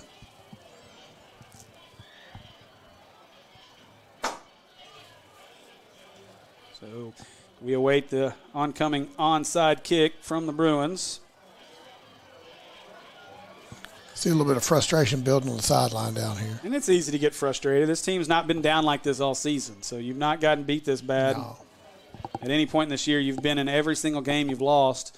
I mean, the 4-game losing streak, you lost all 4 by a total of 14 points.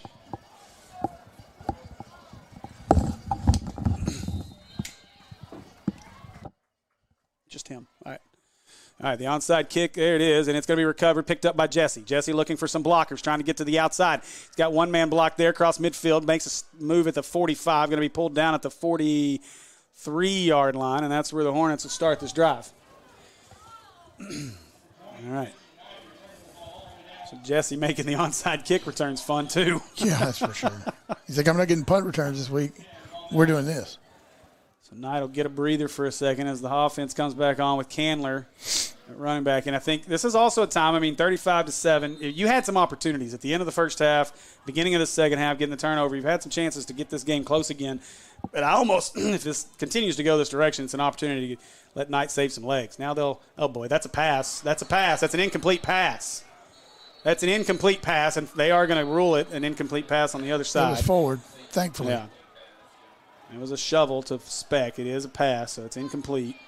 And that play just looked not so great from the outside. Looked rattled. And the Hornets look rattled right now. That's for sure. I'm watching our delayed replay here, and that's a tough one there. They've run that play several times, and I think Pierce just kind of lost the handle of the ball as he was trying to pitch it and fake the little run. So, all right. So roughly 5:17 to go in our third here. Candler's back, and they'll go under center here with Pierce. Dez, Speck to the left. Rod split out to the right. Just gets it. He'll hand this one to Candler. Candler, boy, he hit that hole hard, but he met a linebacker in it. Maybe a yard or two here. It's going to bring him a 3rd down and 9. Jesse's on the field. Candler's off the field. So 3rd down here, and I like the way I give Candler credit there. He hit that hole hard now. They're wide open. I think he saw that Hornet end zone down there and then found the linebacker. I was like, oh, hey, you're here too.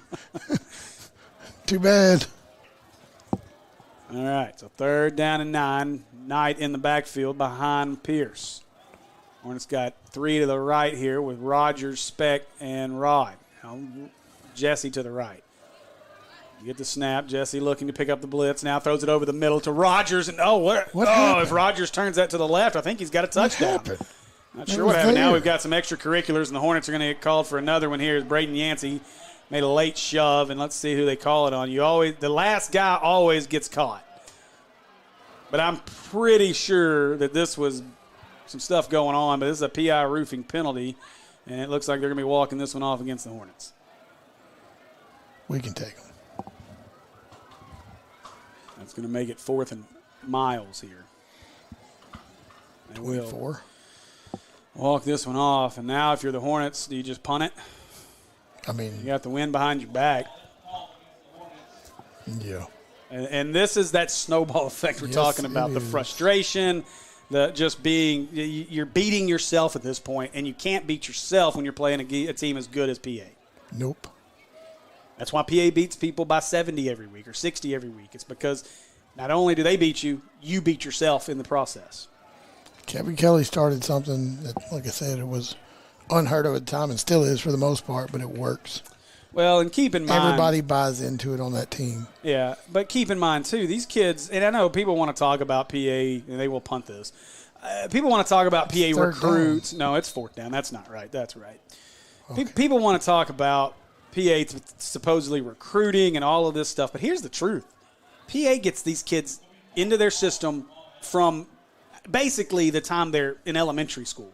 Yeah, and they stay in the same system all the way through. It's much like what Greenwood does. No one accuses Greenwood of recruiting, but they do the same thing. They run the same system from their 8-year-old all the way out, and this is just kind of what happens. That ball's going to be punted. PA does not return punt, so it's just going to roll dead at the 22. But just ran off the field. Yeah. Well, they again, that's the analytics of it. They feel like you're in a worse position if you do return the punt. You'd rather just don't let any of those bad things that could happen on a punt return, like someone touching it, things like that. They stay away from that stuff. It's why they don't punt. It's why they kick onside. It's why they go for it on fourth down. It's all analytics, and you see it works when you have the right system and the right athletes in it. You see what's happening with Kevin Kelly as he's taking this to the college level, obviously at a disadvantage at a school with no scholarships. But, the first couple of games he was able to really have a lot of success. Since then, I think they've lost 4 or 5 straight. But it's a system that once you get your guys in there, things look really good as it has for them tonight. Now they'll direct snap this one, and oh boy, Jordan room to the right as nobody picked him up across the 35, 40, 45, cuts inside at midfield, across midfield to the 47-yard line, and that'll be another Bruin first down. We had no real problem stopping the run all season, and just all of a sudden it's click, click, and they're there. Again, and you see, you got Harrison and Nico back here are arguing, and again, PA's ready to run another play. And frustration's one thing, is the Hornets are going to call a timeout here, I believe. Let's see, I think that's what just happened, and they did. Yeah. The Hornets, and Coach Horton sees that, and this is a good timeout by Horton because, okay, so talking to Coach before this game, he said, you know what? I mean, this is an important game. They want to win this football game. Obviously, 0-5 ever against PA. This is obviously the class of the conference. Yeah, you want to beat them. You want to beat them. Every time. But at the end of the day, what's more important is what happens these next 2 weeks. You have to beat Whitehall. You have to beat Watson Chapel to end the season if you want any chance of being at least the 4 seed in the playoffs. Again, you can run this thing all the way to the state championships and see these guys again if you're across the bracket from them. That's a fact. So who cares? At this point, if you lose it, the point is keep your team.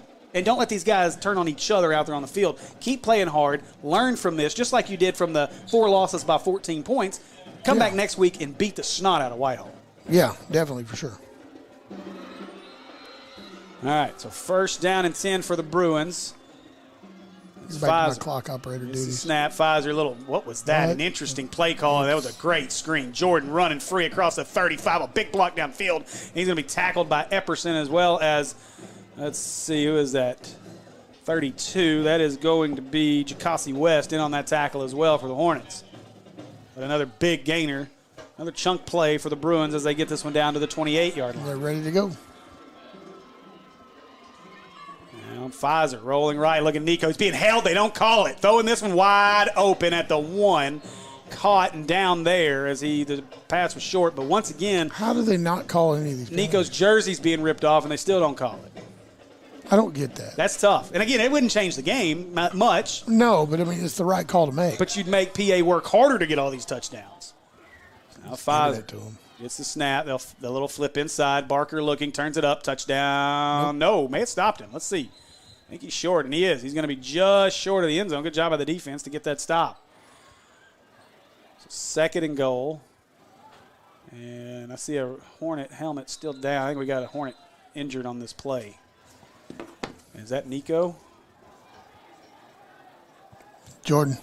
Boy, Jordan's been beat up in this one. Yep. Now let's hope he's okay. Harrison slowed. He has not moved yet. And let's see what happens here. Band-Aids on it. Boy. Heck of a night to have some cramps.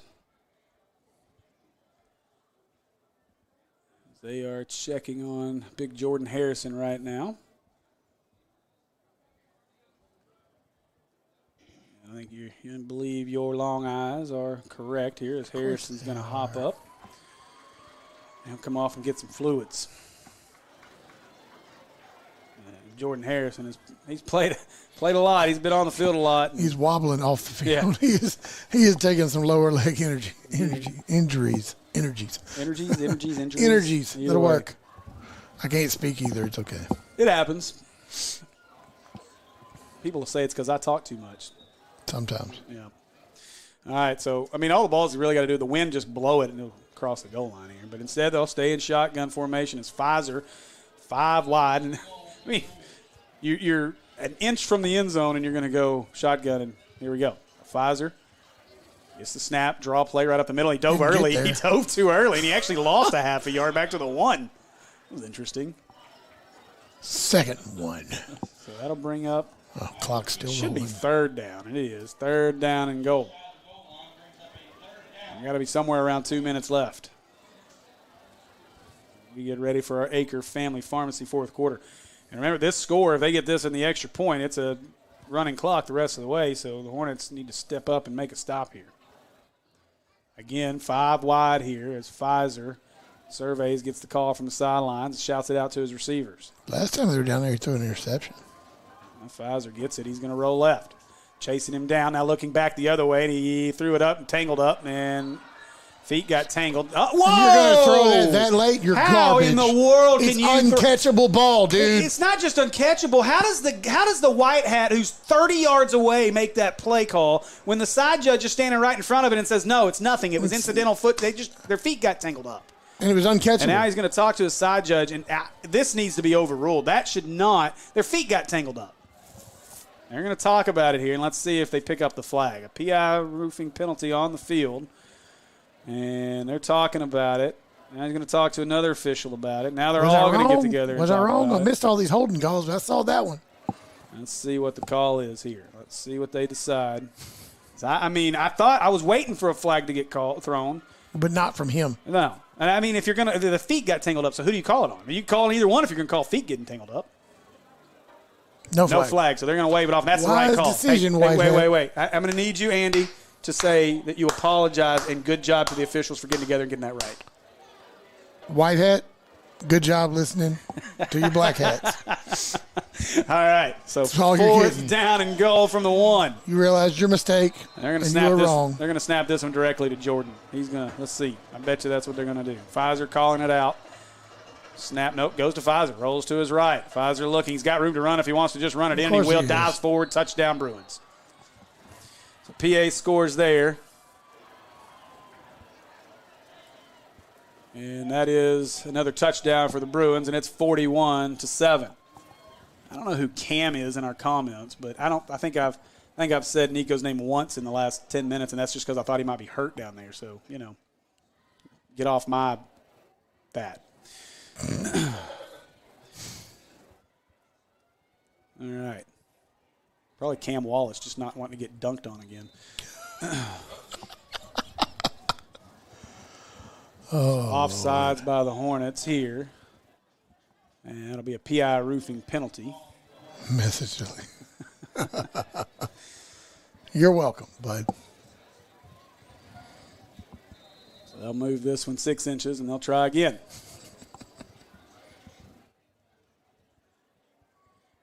Block it, return it for 2. Right. Seelick, he's ready. Snap this time is good. Kick is up, and it's good, and it is now 42-7 with about 2 minutes to go in our third quarter. And a flag. A late PI roofing penalty just got thrown.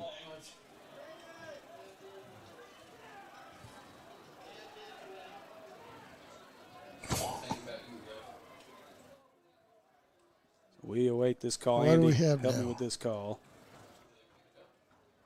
Now he's going to call pass interference on the kick. They're still talking about it. It's going to be a personal foul on the Hornets.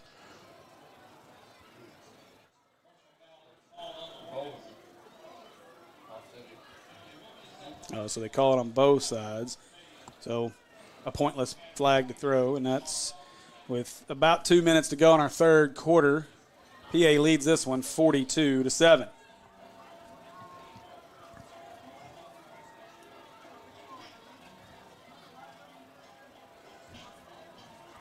boy. And What can you learn from this? Yeah, I mean, and there's a lot you can take from this game. I mean, again, but it's why there's no huge surprise here. This is a very, very good Pulaski Academy they're football number team. one in the state for a reason. And they're number one in the state. They are number one. Some polls have them ahead of Bryant and everybody else. They did not call that live setting. They called that on Maumelle only. So Thank they you. will move this one up to the 45, and that's where they'll kick the onside. Where your frustrations at? All right, so Seelick is ready to kick the onside here.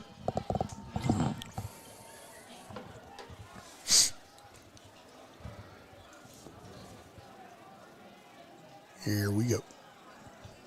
And let's see, wouldn't be surprised if Seelick just kind of kicks this deep. And that's kind of how he's set up here, like he is going to kick it deep. And he will. He'll kick it through. Oh, wow. Nope, Wynn's going to catch it. It's not going to quite make it. You know what he was trying. Yeah, exactly. Same thing me or you would have tried. Yeah. So the touchback, and the Hornets will start this drive from the 20-yard line. Just because you see me on side kick, it doesn't mean that I'm not dangerous from deep. So 1st and 10 Hornets here. We're roughly about 2 minutes left in the third. We get ready to go to our Acre Family Pharmacy, fourth quarter. Too many A's. Yeah. All right, so Pierce. So do I run a clock consistently now?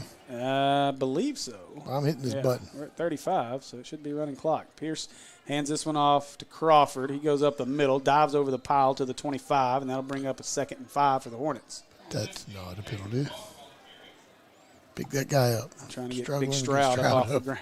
Stroud's only got one hand, so hard for him to get up with that big old cast on his left hand. He's out there playing now. And that does make it hard. I mean, you got to remember these guys are quick too. That makes it hard to get in there and grab when you got nothing to grab with. And a 5'8", 150-pound linebacker last year was All-State 3 years in a row. Yeah.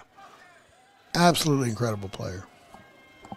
So Pierce gets this one. He'll hand it to Crawford up the middle, and that one got piled up. And Crawford somehow found his way through all that mess and gets 4 out of that one and out to the 29-yard line. That'll bring up a 3rd and about 1.5 yards as he's in between. Nope, they're going to lay it right on the 29, so it'll be 3rd down and 1 yard.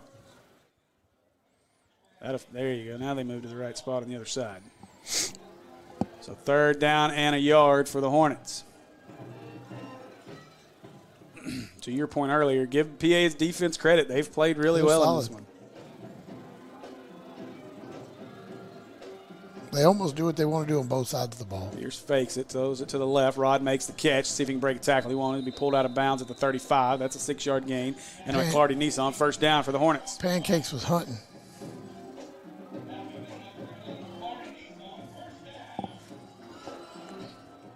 And now a timeout called here. Or is that the end of the third quarter? That's the end of the third quarter. So that's going to do it for the third quarter play. After 3 quarters of play, Bruins lead this one 42-7. My name is Brandon Aker. I'm the owner and pharmacist here at Aker Family Pharmacy in Maumelle.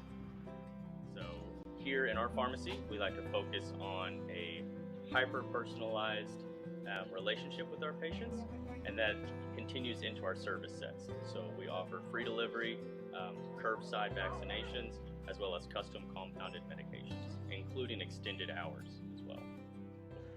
I think you don't know the level of intimacy that you're going to get with your patients until you really get in it, and I can't imagine doing anything else.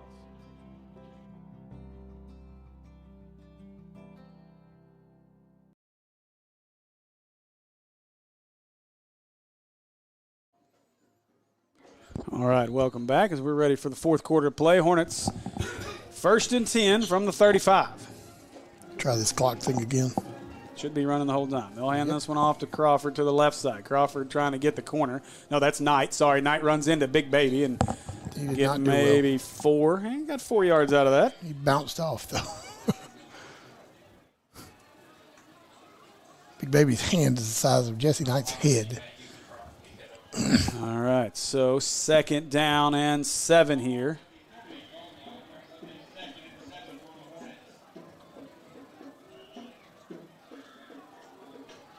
Second down here.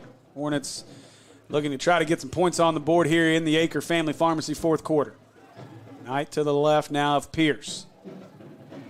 Gets the snap. He'll hand it away to Knight. Knight looking for a seam. He's got one. Breaks free across midfield. Across the 45. Makes a man miss at the 35, 30, 20, 15, 10, 5. Touchdown! Hornets as Jesse Knight takes that one to the house. Big score there from about, what?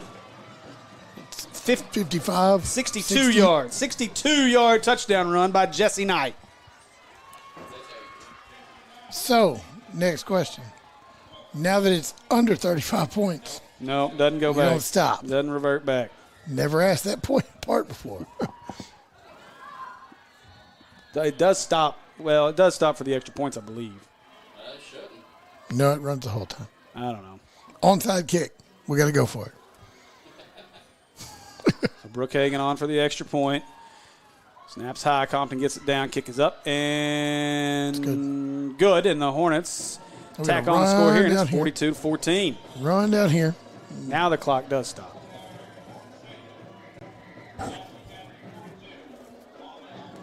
Onside kick. Yeah. Onside kick.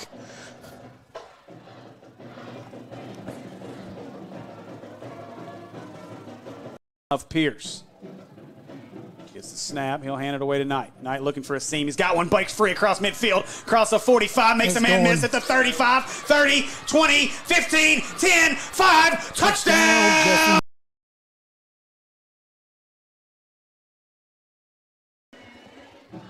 Of Pierce.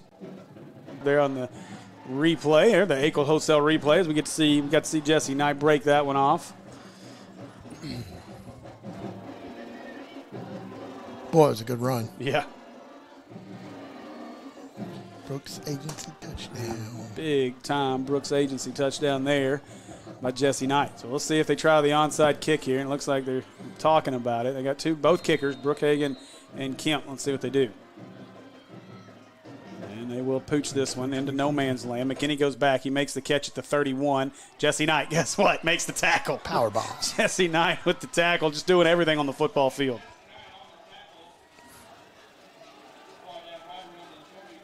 It's like Jordan Harrison's okay. It's good to see. Yeah. Hydration issue for Jordan. I'm not going to lie. Joe Hyman went out early in the first half. I kind of figured we would have a better chance of staying in this one. It doesn't look like they missed much of a step without him there. The thing about PA, though, man, they can beat you any way they want. Load up. You take out Hyman, Pfizer will beat you, or Jordan, or McKinney. You just name the guys. All right, here we go. So as we start, about 10 minutes to go in this one. Motion out is Jordan. Pfizer still in at quarterback as he pitches it to Jordan. Jordan going to be strung out, and a great job there is Murphy. C.J. Murphy in the backfield, along with, I believe that is Whitley. Yes, Whitley in on the tackle.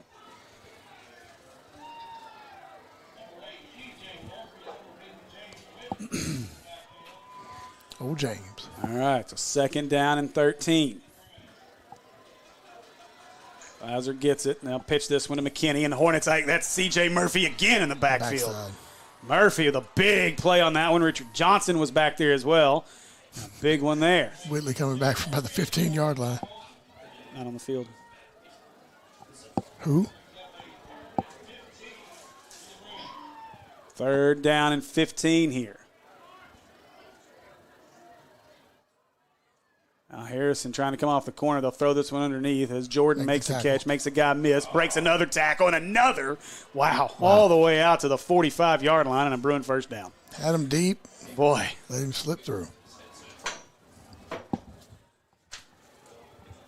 All right, so first down there for the Bruins.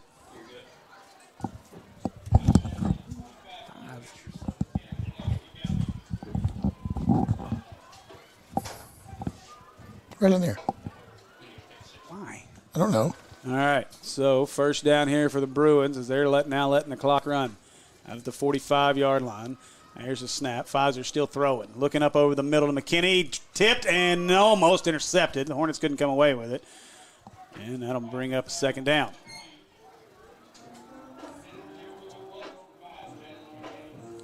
So I don't know if this is just an opportunity to kind of, with the score being what it is, give some other guys an opportunity and get a rest. But number 5, Nico, is on the sidelines over here on this defensive possession.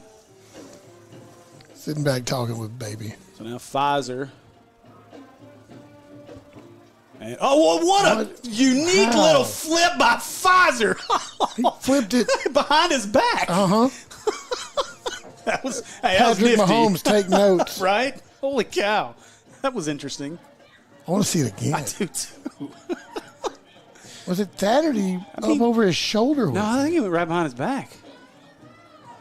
So Pfizer now. It was. Jordan beside him. Now Pfizer, he wants to throw, looking to his right. Got a guy. That ball is caught. Now trying to break outside at the 45, stiff arm, and upended. That is Barker. Upended by West as Jacossi West came in and make the tackle, but another PA first down to the 41-yard line.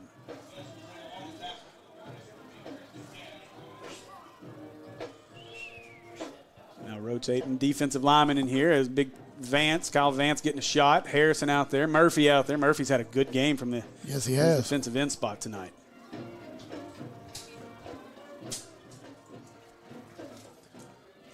So Pfizer has gone the whole way here as they are not taking him out of this game.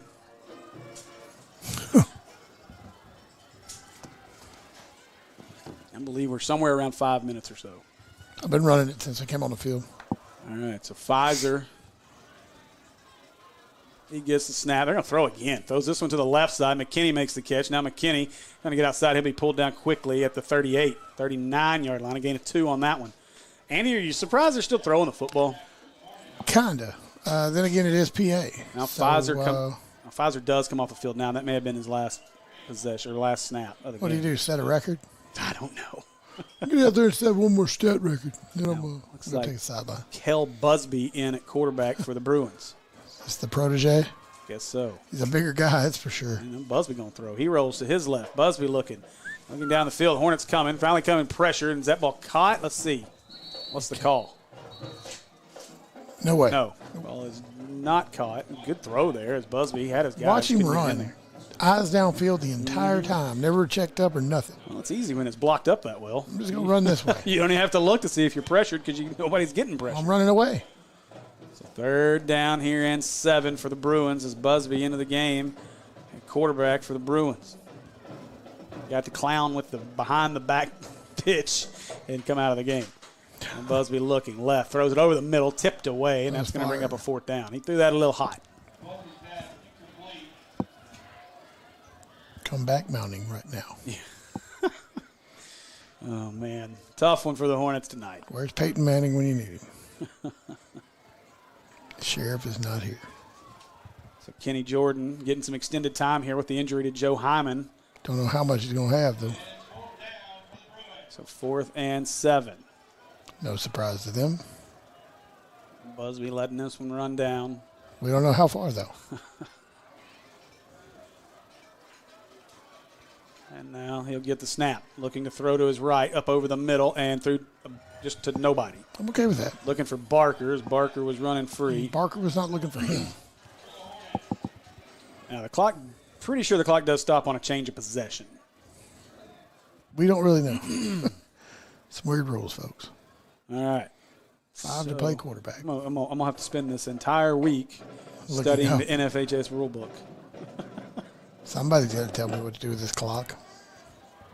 All right, so the Hornets will bring some subs out as we see a lot of offensive line subs into the game. And who's going to be at quarterback? Weston's still going to be back there at quarterback. Big Baby not in. Shifted Stroud out to left tackle. Candler in at running back. Pierce gets the snap. He'll hand it away to Candler. Candler to the right, gets tripped up, falls forward. Looks like that hole was going to be so big. It was a poop.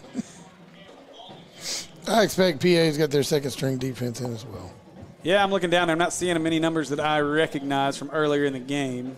And I think you're right. So Pierce calling out the call here to Candler in the backfield. I'm way off on time now. I forgot to hit start. And they'll hand this one to Candler to the left. Candler looking for some blocks. He can get them. Got maybe 2. He's up to the 44-yard line, and that'll bring up a 3rd down.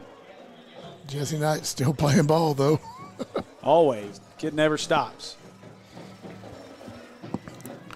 I expect he's one of the ones that you could literally play every single play on both sides and not be tired. Probably. And then go to work afterwards. Yeah. Yep. Coach, I got to go to work. Knight will move to the right side of Pierce. Pierce gets the snap, looking. Throw it to him. Wants to throw deep, throws it up to Speck, and Speck jumped a little early, couldn't get up for it, and that'll bring up a 4th down. Go for it. Punt it. I'm just kidding. Punt it. Punting situation. So 4th down here. Rogers will come on for Brookhagen. Maybe we get a Rogers catch in here. He's got one tonight. He does. It's a good catch, too. Yeah. Saved a drive, kept it going, just couldn't do anything with it. And this wind has been whipping probably 15 to 20 miles an hour the entire game. More. So Pierce, Knight will move to his left here on 4th and 4. Pierce dropping, looking, gives it away to Knight. Knight makes the catch across the 40, tries to make a man miss, but he can't. Got caught up. Oh, he's still on his feet and pulled down finally at the 42-yard line. And that'll turn it over on downs back to the Bruins. And the frustration continues for the Hornets in this one. Well, you have 1 score per half, and they're not going to hit their average. Yeah, that's true. Couple of wins here. Yeah. Now look, Jesse Knight got to go right back out on the field on defense here. He's going to play every single play he can in this game. Iron Man for sure. Absolutely. All right, so 1st down and 10 for the Bruins as they've got all backups in this one now. It's Busby in at quarterback, Jordan next to him. Throw a pick. Probably going to hand the ball off now. You would think. And they will. They'll give it to Jordan. Jordan found a little seam to the left, trying to be taken down, and Vance gets that tackle. Boy. Vance pulls him down, but give him about 7 out to the 38-yard line. 2nd down here. The clock ticking away on this one. The Hornets are going to fall to 3 and 5. PA going to move to 6 and 1 on the season.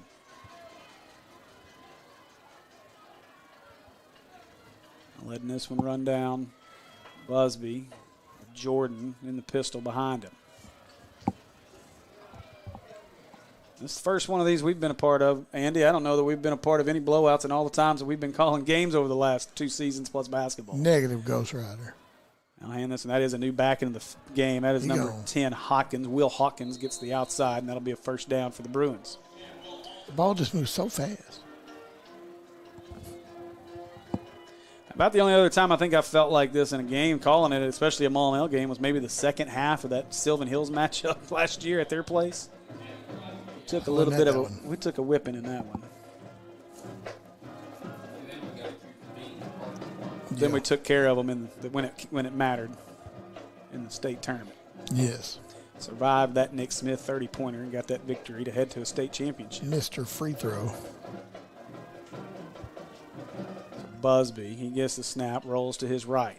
Busby looking upfield. Busby's just going to take off, got a lot of room to run. Jesse trying to run him out of bounds. What does he do? He goes out of bounds. And he does run out of bounds. 35 seconds left on what I got. So Kingsborough got a little block there on Jesse. I think he wanted more of a block there, but he held up. So 2nd down, and I think we should be just about done. Can't imagine there's much more left on the clock right now. No, there can't be.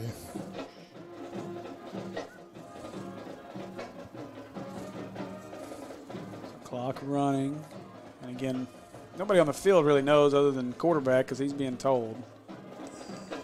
And letting this one run, I got to believe. Got to be. I mean, it looks like they're going to have to run one more play. They do. Hands this one up the middle. Big running back there. Who is that? Number 33, Christian Rose. Not a small one. And clock stops. And no, that's 1st down. That's when the clock stopped. Now the clock rolls. Broderick Green playing for them? Yeah, that's a big boy. Whew. And now PA coming off the field like it's over, and I think it is. Yeah, that's it.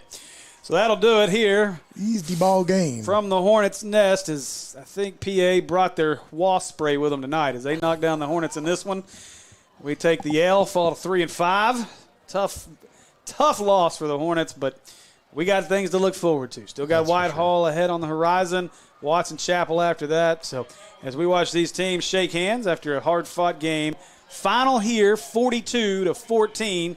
Stick with us as we'll be back with our post-game show with stats and scores from around the state. My name is Brandon Aker. I'm the owner and pharmacist here at Aker Family Pharmacy in Maumelle. So here in our pharmacy, we like to focus on a hyper-personalized relationship with our patients, and that continues into our service sets. So we offer free delivery, curbside vaccinations, as well as custom compounded medications, including extended hours as well. I think you don't know the level of intimacy that you're going to get with your patients until you really get in it, and I can't imagine doing anything else.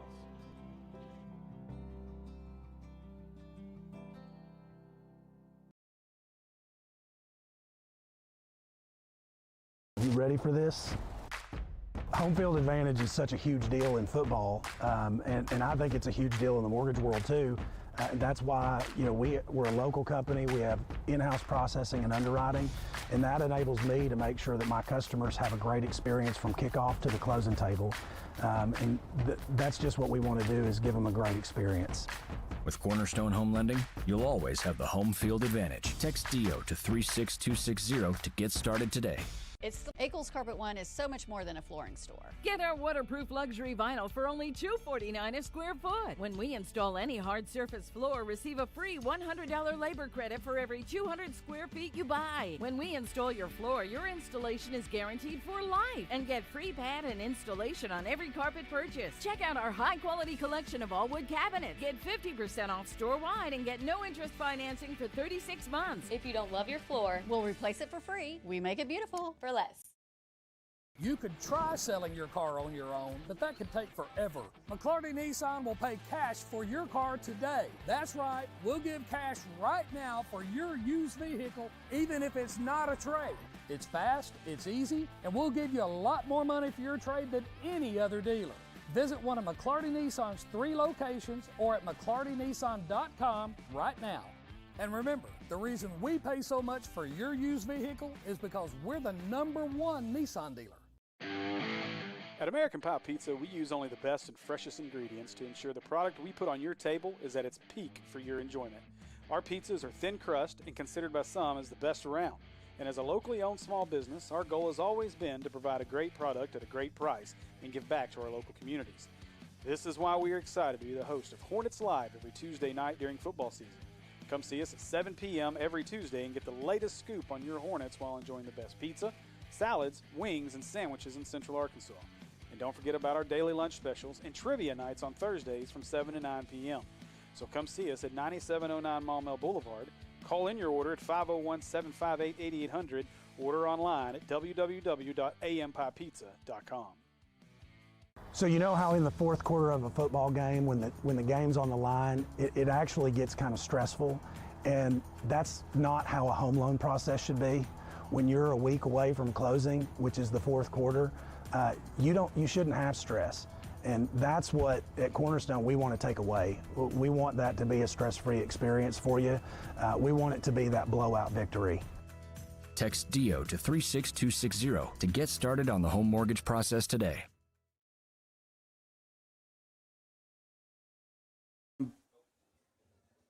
All right, welcome back, everybody, here to the Hornets Nest in Maumelle, as we are still live from McClarty Nissan Stadium. So, let me see if, I don't know if Jim's going to have my stats here pretty quickly or not. We may just have to post those later. But let's get through some scores first here as we are wrapping things up. Of course, PA finishes things off here with a big victory. 42-14 is the final. And I'll tell you, a big key in this one for the Hornets is you just got to move forward. You can't let this game define the last 2 weeks of the season. You know, the great thing is all of these other teams, they got to play 3 more weeks. We finally get our bye week in week 10, so we've got 2 more games left. And, again, that's something else to think about when we think about this season of adversity is we played our first, 5-6 games on the road. Finally get to come home, get a couple of big victories after that 4-game losing streak. But you don't get a bye week for 10 straight weeks. You play from week 0 to week 9, 10 straight games, including, some big travel down to Bird. Other games, it was funny. I was talking to Coach Barnhill, and we jokingly were talking about his trip down to when they went down to Texas to play that team, when PA went down to play that team in Texas. And Matt asked him if they drove. He said, "Oh, no, we flew." So, I mean, again, you look at the differences in what PA is able to do versus what we're able to do. And, again, PA is the class of this conference. And, good luck to them the rest of the season unless we play them again. And good luck to them as they move on to 6A after this season. And I think a lot of folks in 5A will be happy about that. Really good ball club out there. But that'll do it in that category of things as we look forward. Next week, we've got Whitehall as we got to head down there, and then we'll finish the season up with Watson Chapel. 2 games you got to win. We'll go through scores here as I wait for my buddy Jim Ashley to shoot me some stats.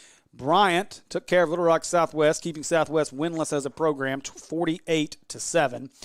In the fourth quarter, I'm going to refresh this and just see if there's an update because this is a big one. This is a game that you and I were watching, and my computer's going to refresh as slow as it possibly can. There we go.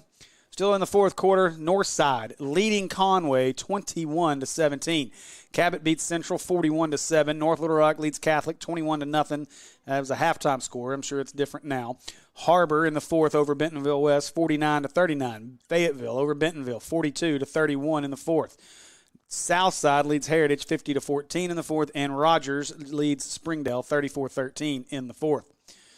In 6A, El Dorado in the third leads Marion 21-0. Jonesboro over West Memphis 40-0. Sylvan Hills on homecoming beats Sheridan 28-6. Parkview leads Van Buren 14-3, but that's a late score. I don't know what the score is there. It was back in the second quarter. Benton handles Mountain Home 52-23. Greenwood over Russellville 35-7, and Lake Hamilton beats Siloam Springs 42-7. Some other scores in 5A. No score from the Jacksonville BB game. Whitehall pulls away late here as they lead in the fourth, 35-14 over Watson Chapel. Wynn beats Batesville 31-0. Nettleton beats Greene County Tech 54-7. Forest City and Paragould tied at 6. Valley View over Brooklyn 21-0. Camden Fairview 63-3 over DeQueen. Farmington over Clarksville 32-0. Alma and Morrilton have gone to overtime, tied at 28. And Valonia squeezes past Harrison 28-14. In 4A action, Shiloh Christian beats Gentry 48-20. Batesville Southside over CAC 59-19. Lone Oak shuts out. Mills did get on the board. 35-6. Lone Oak over Mills.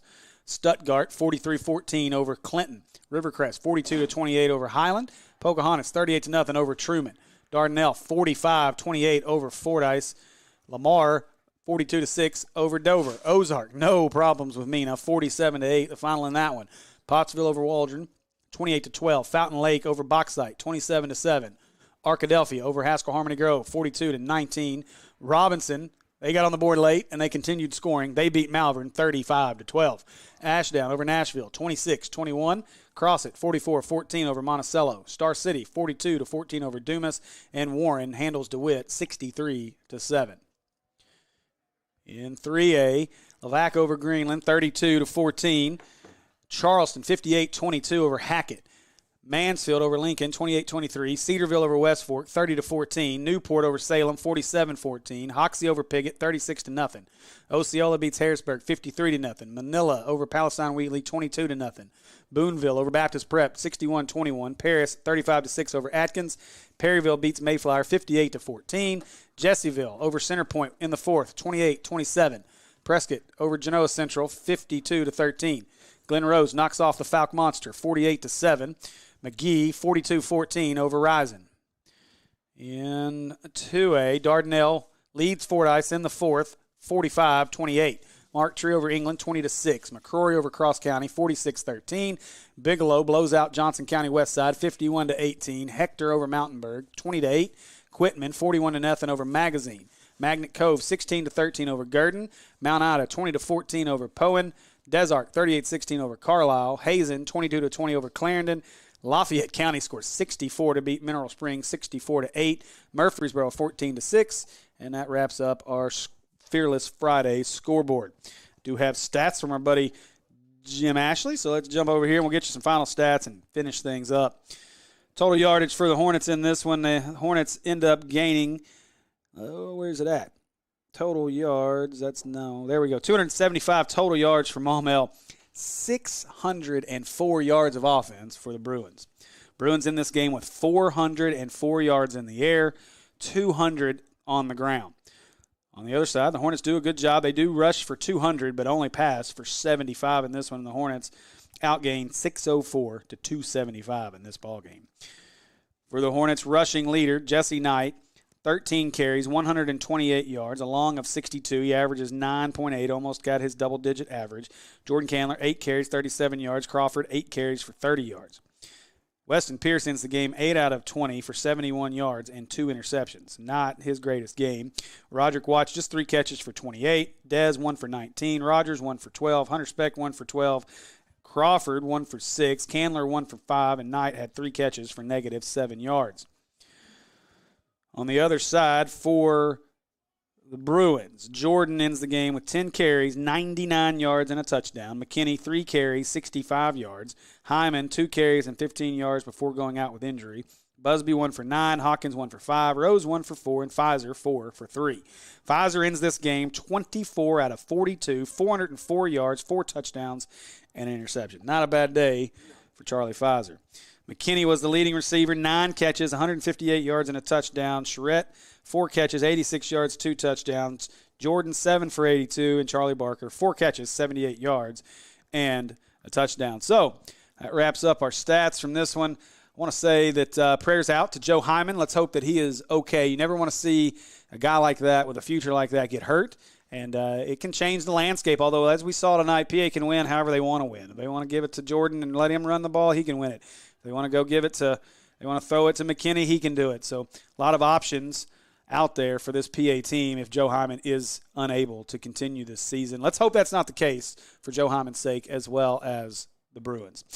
All right, I think that's going to do it.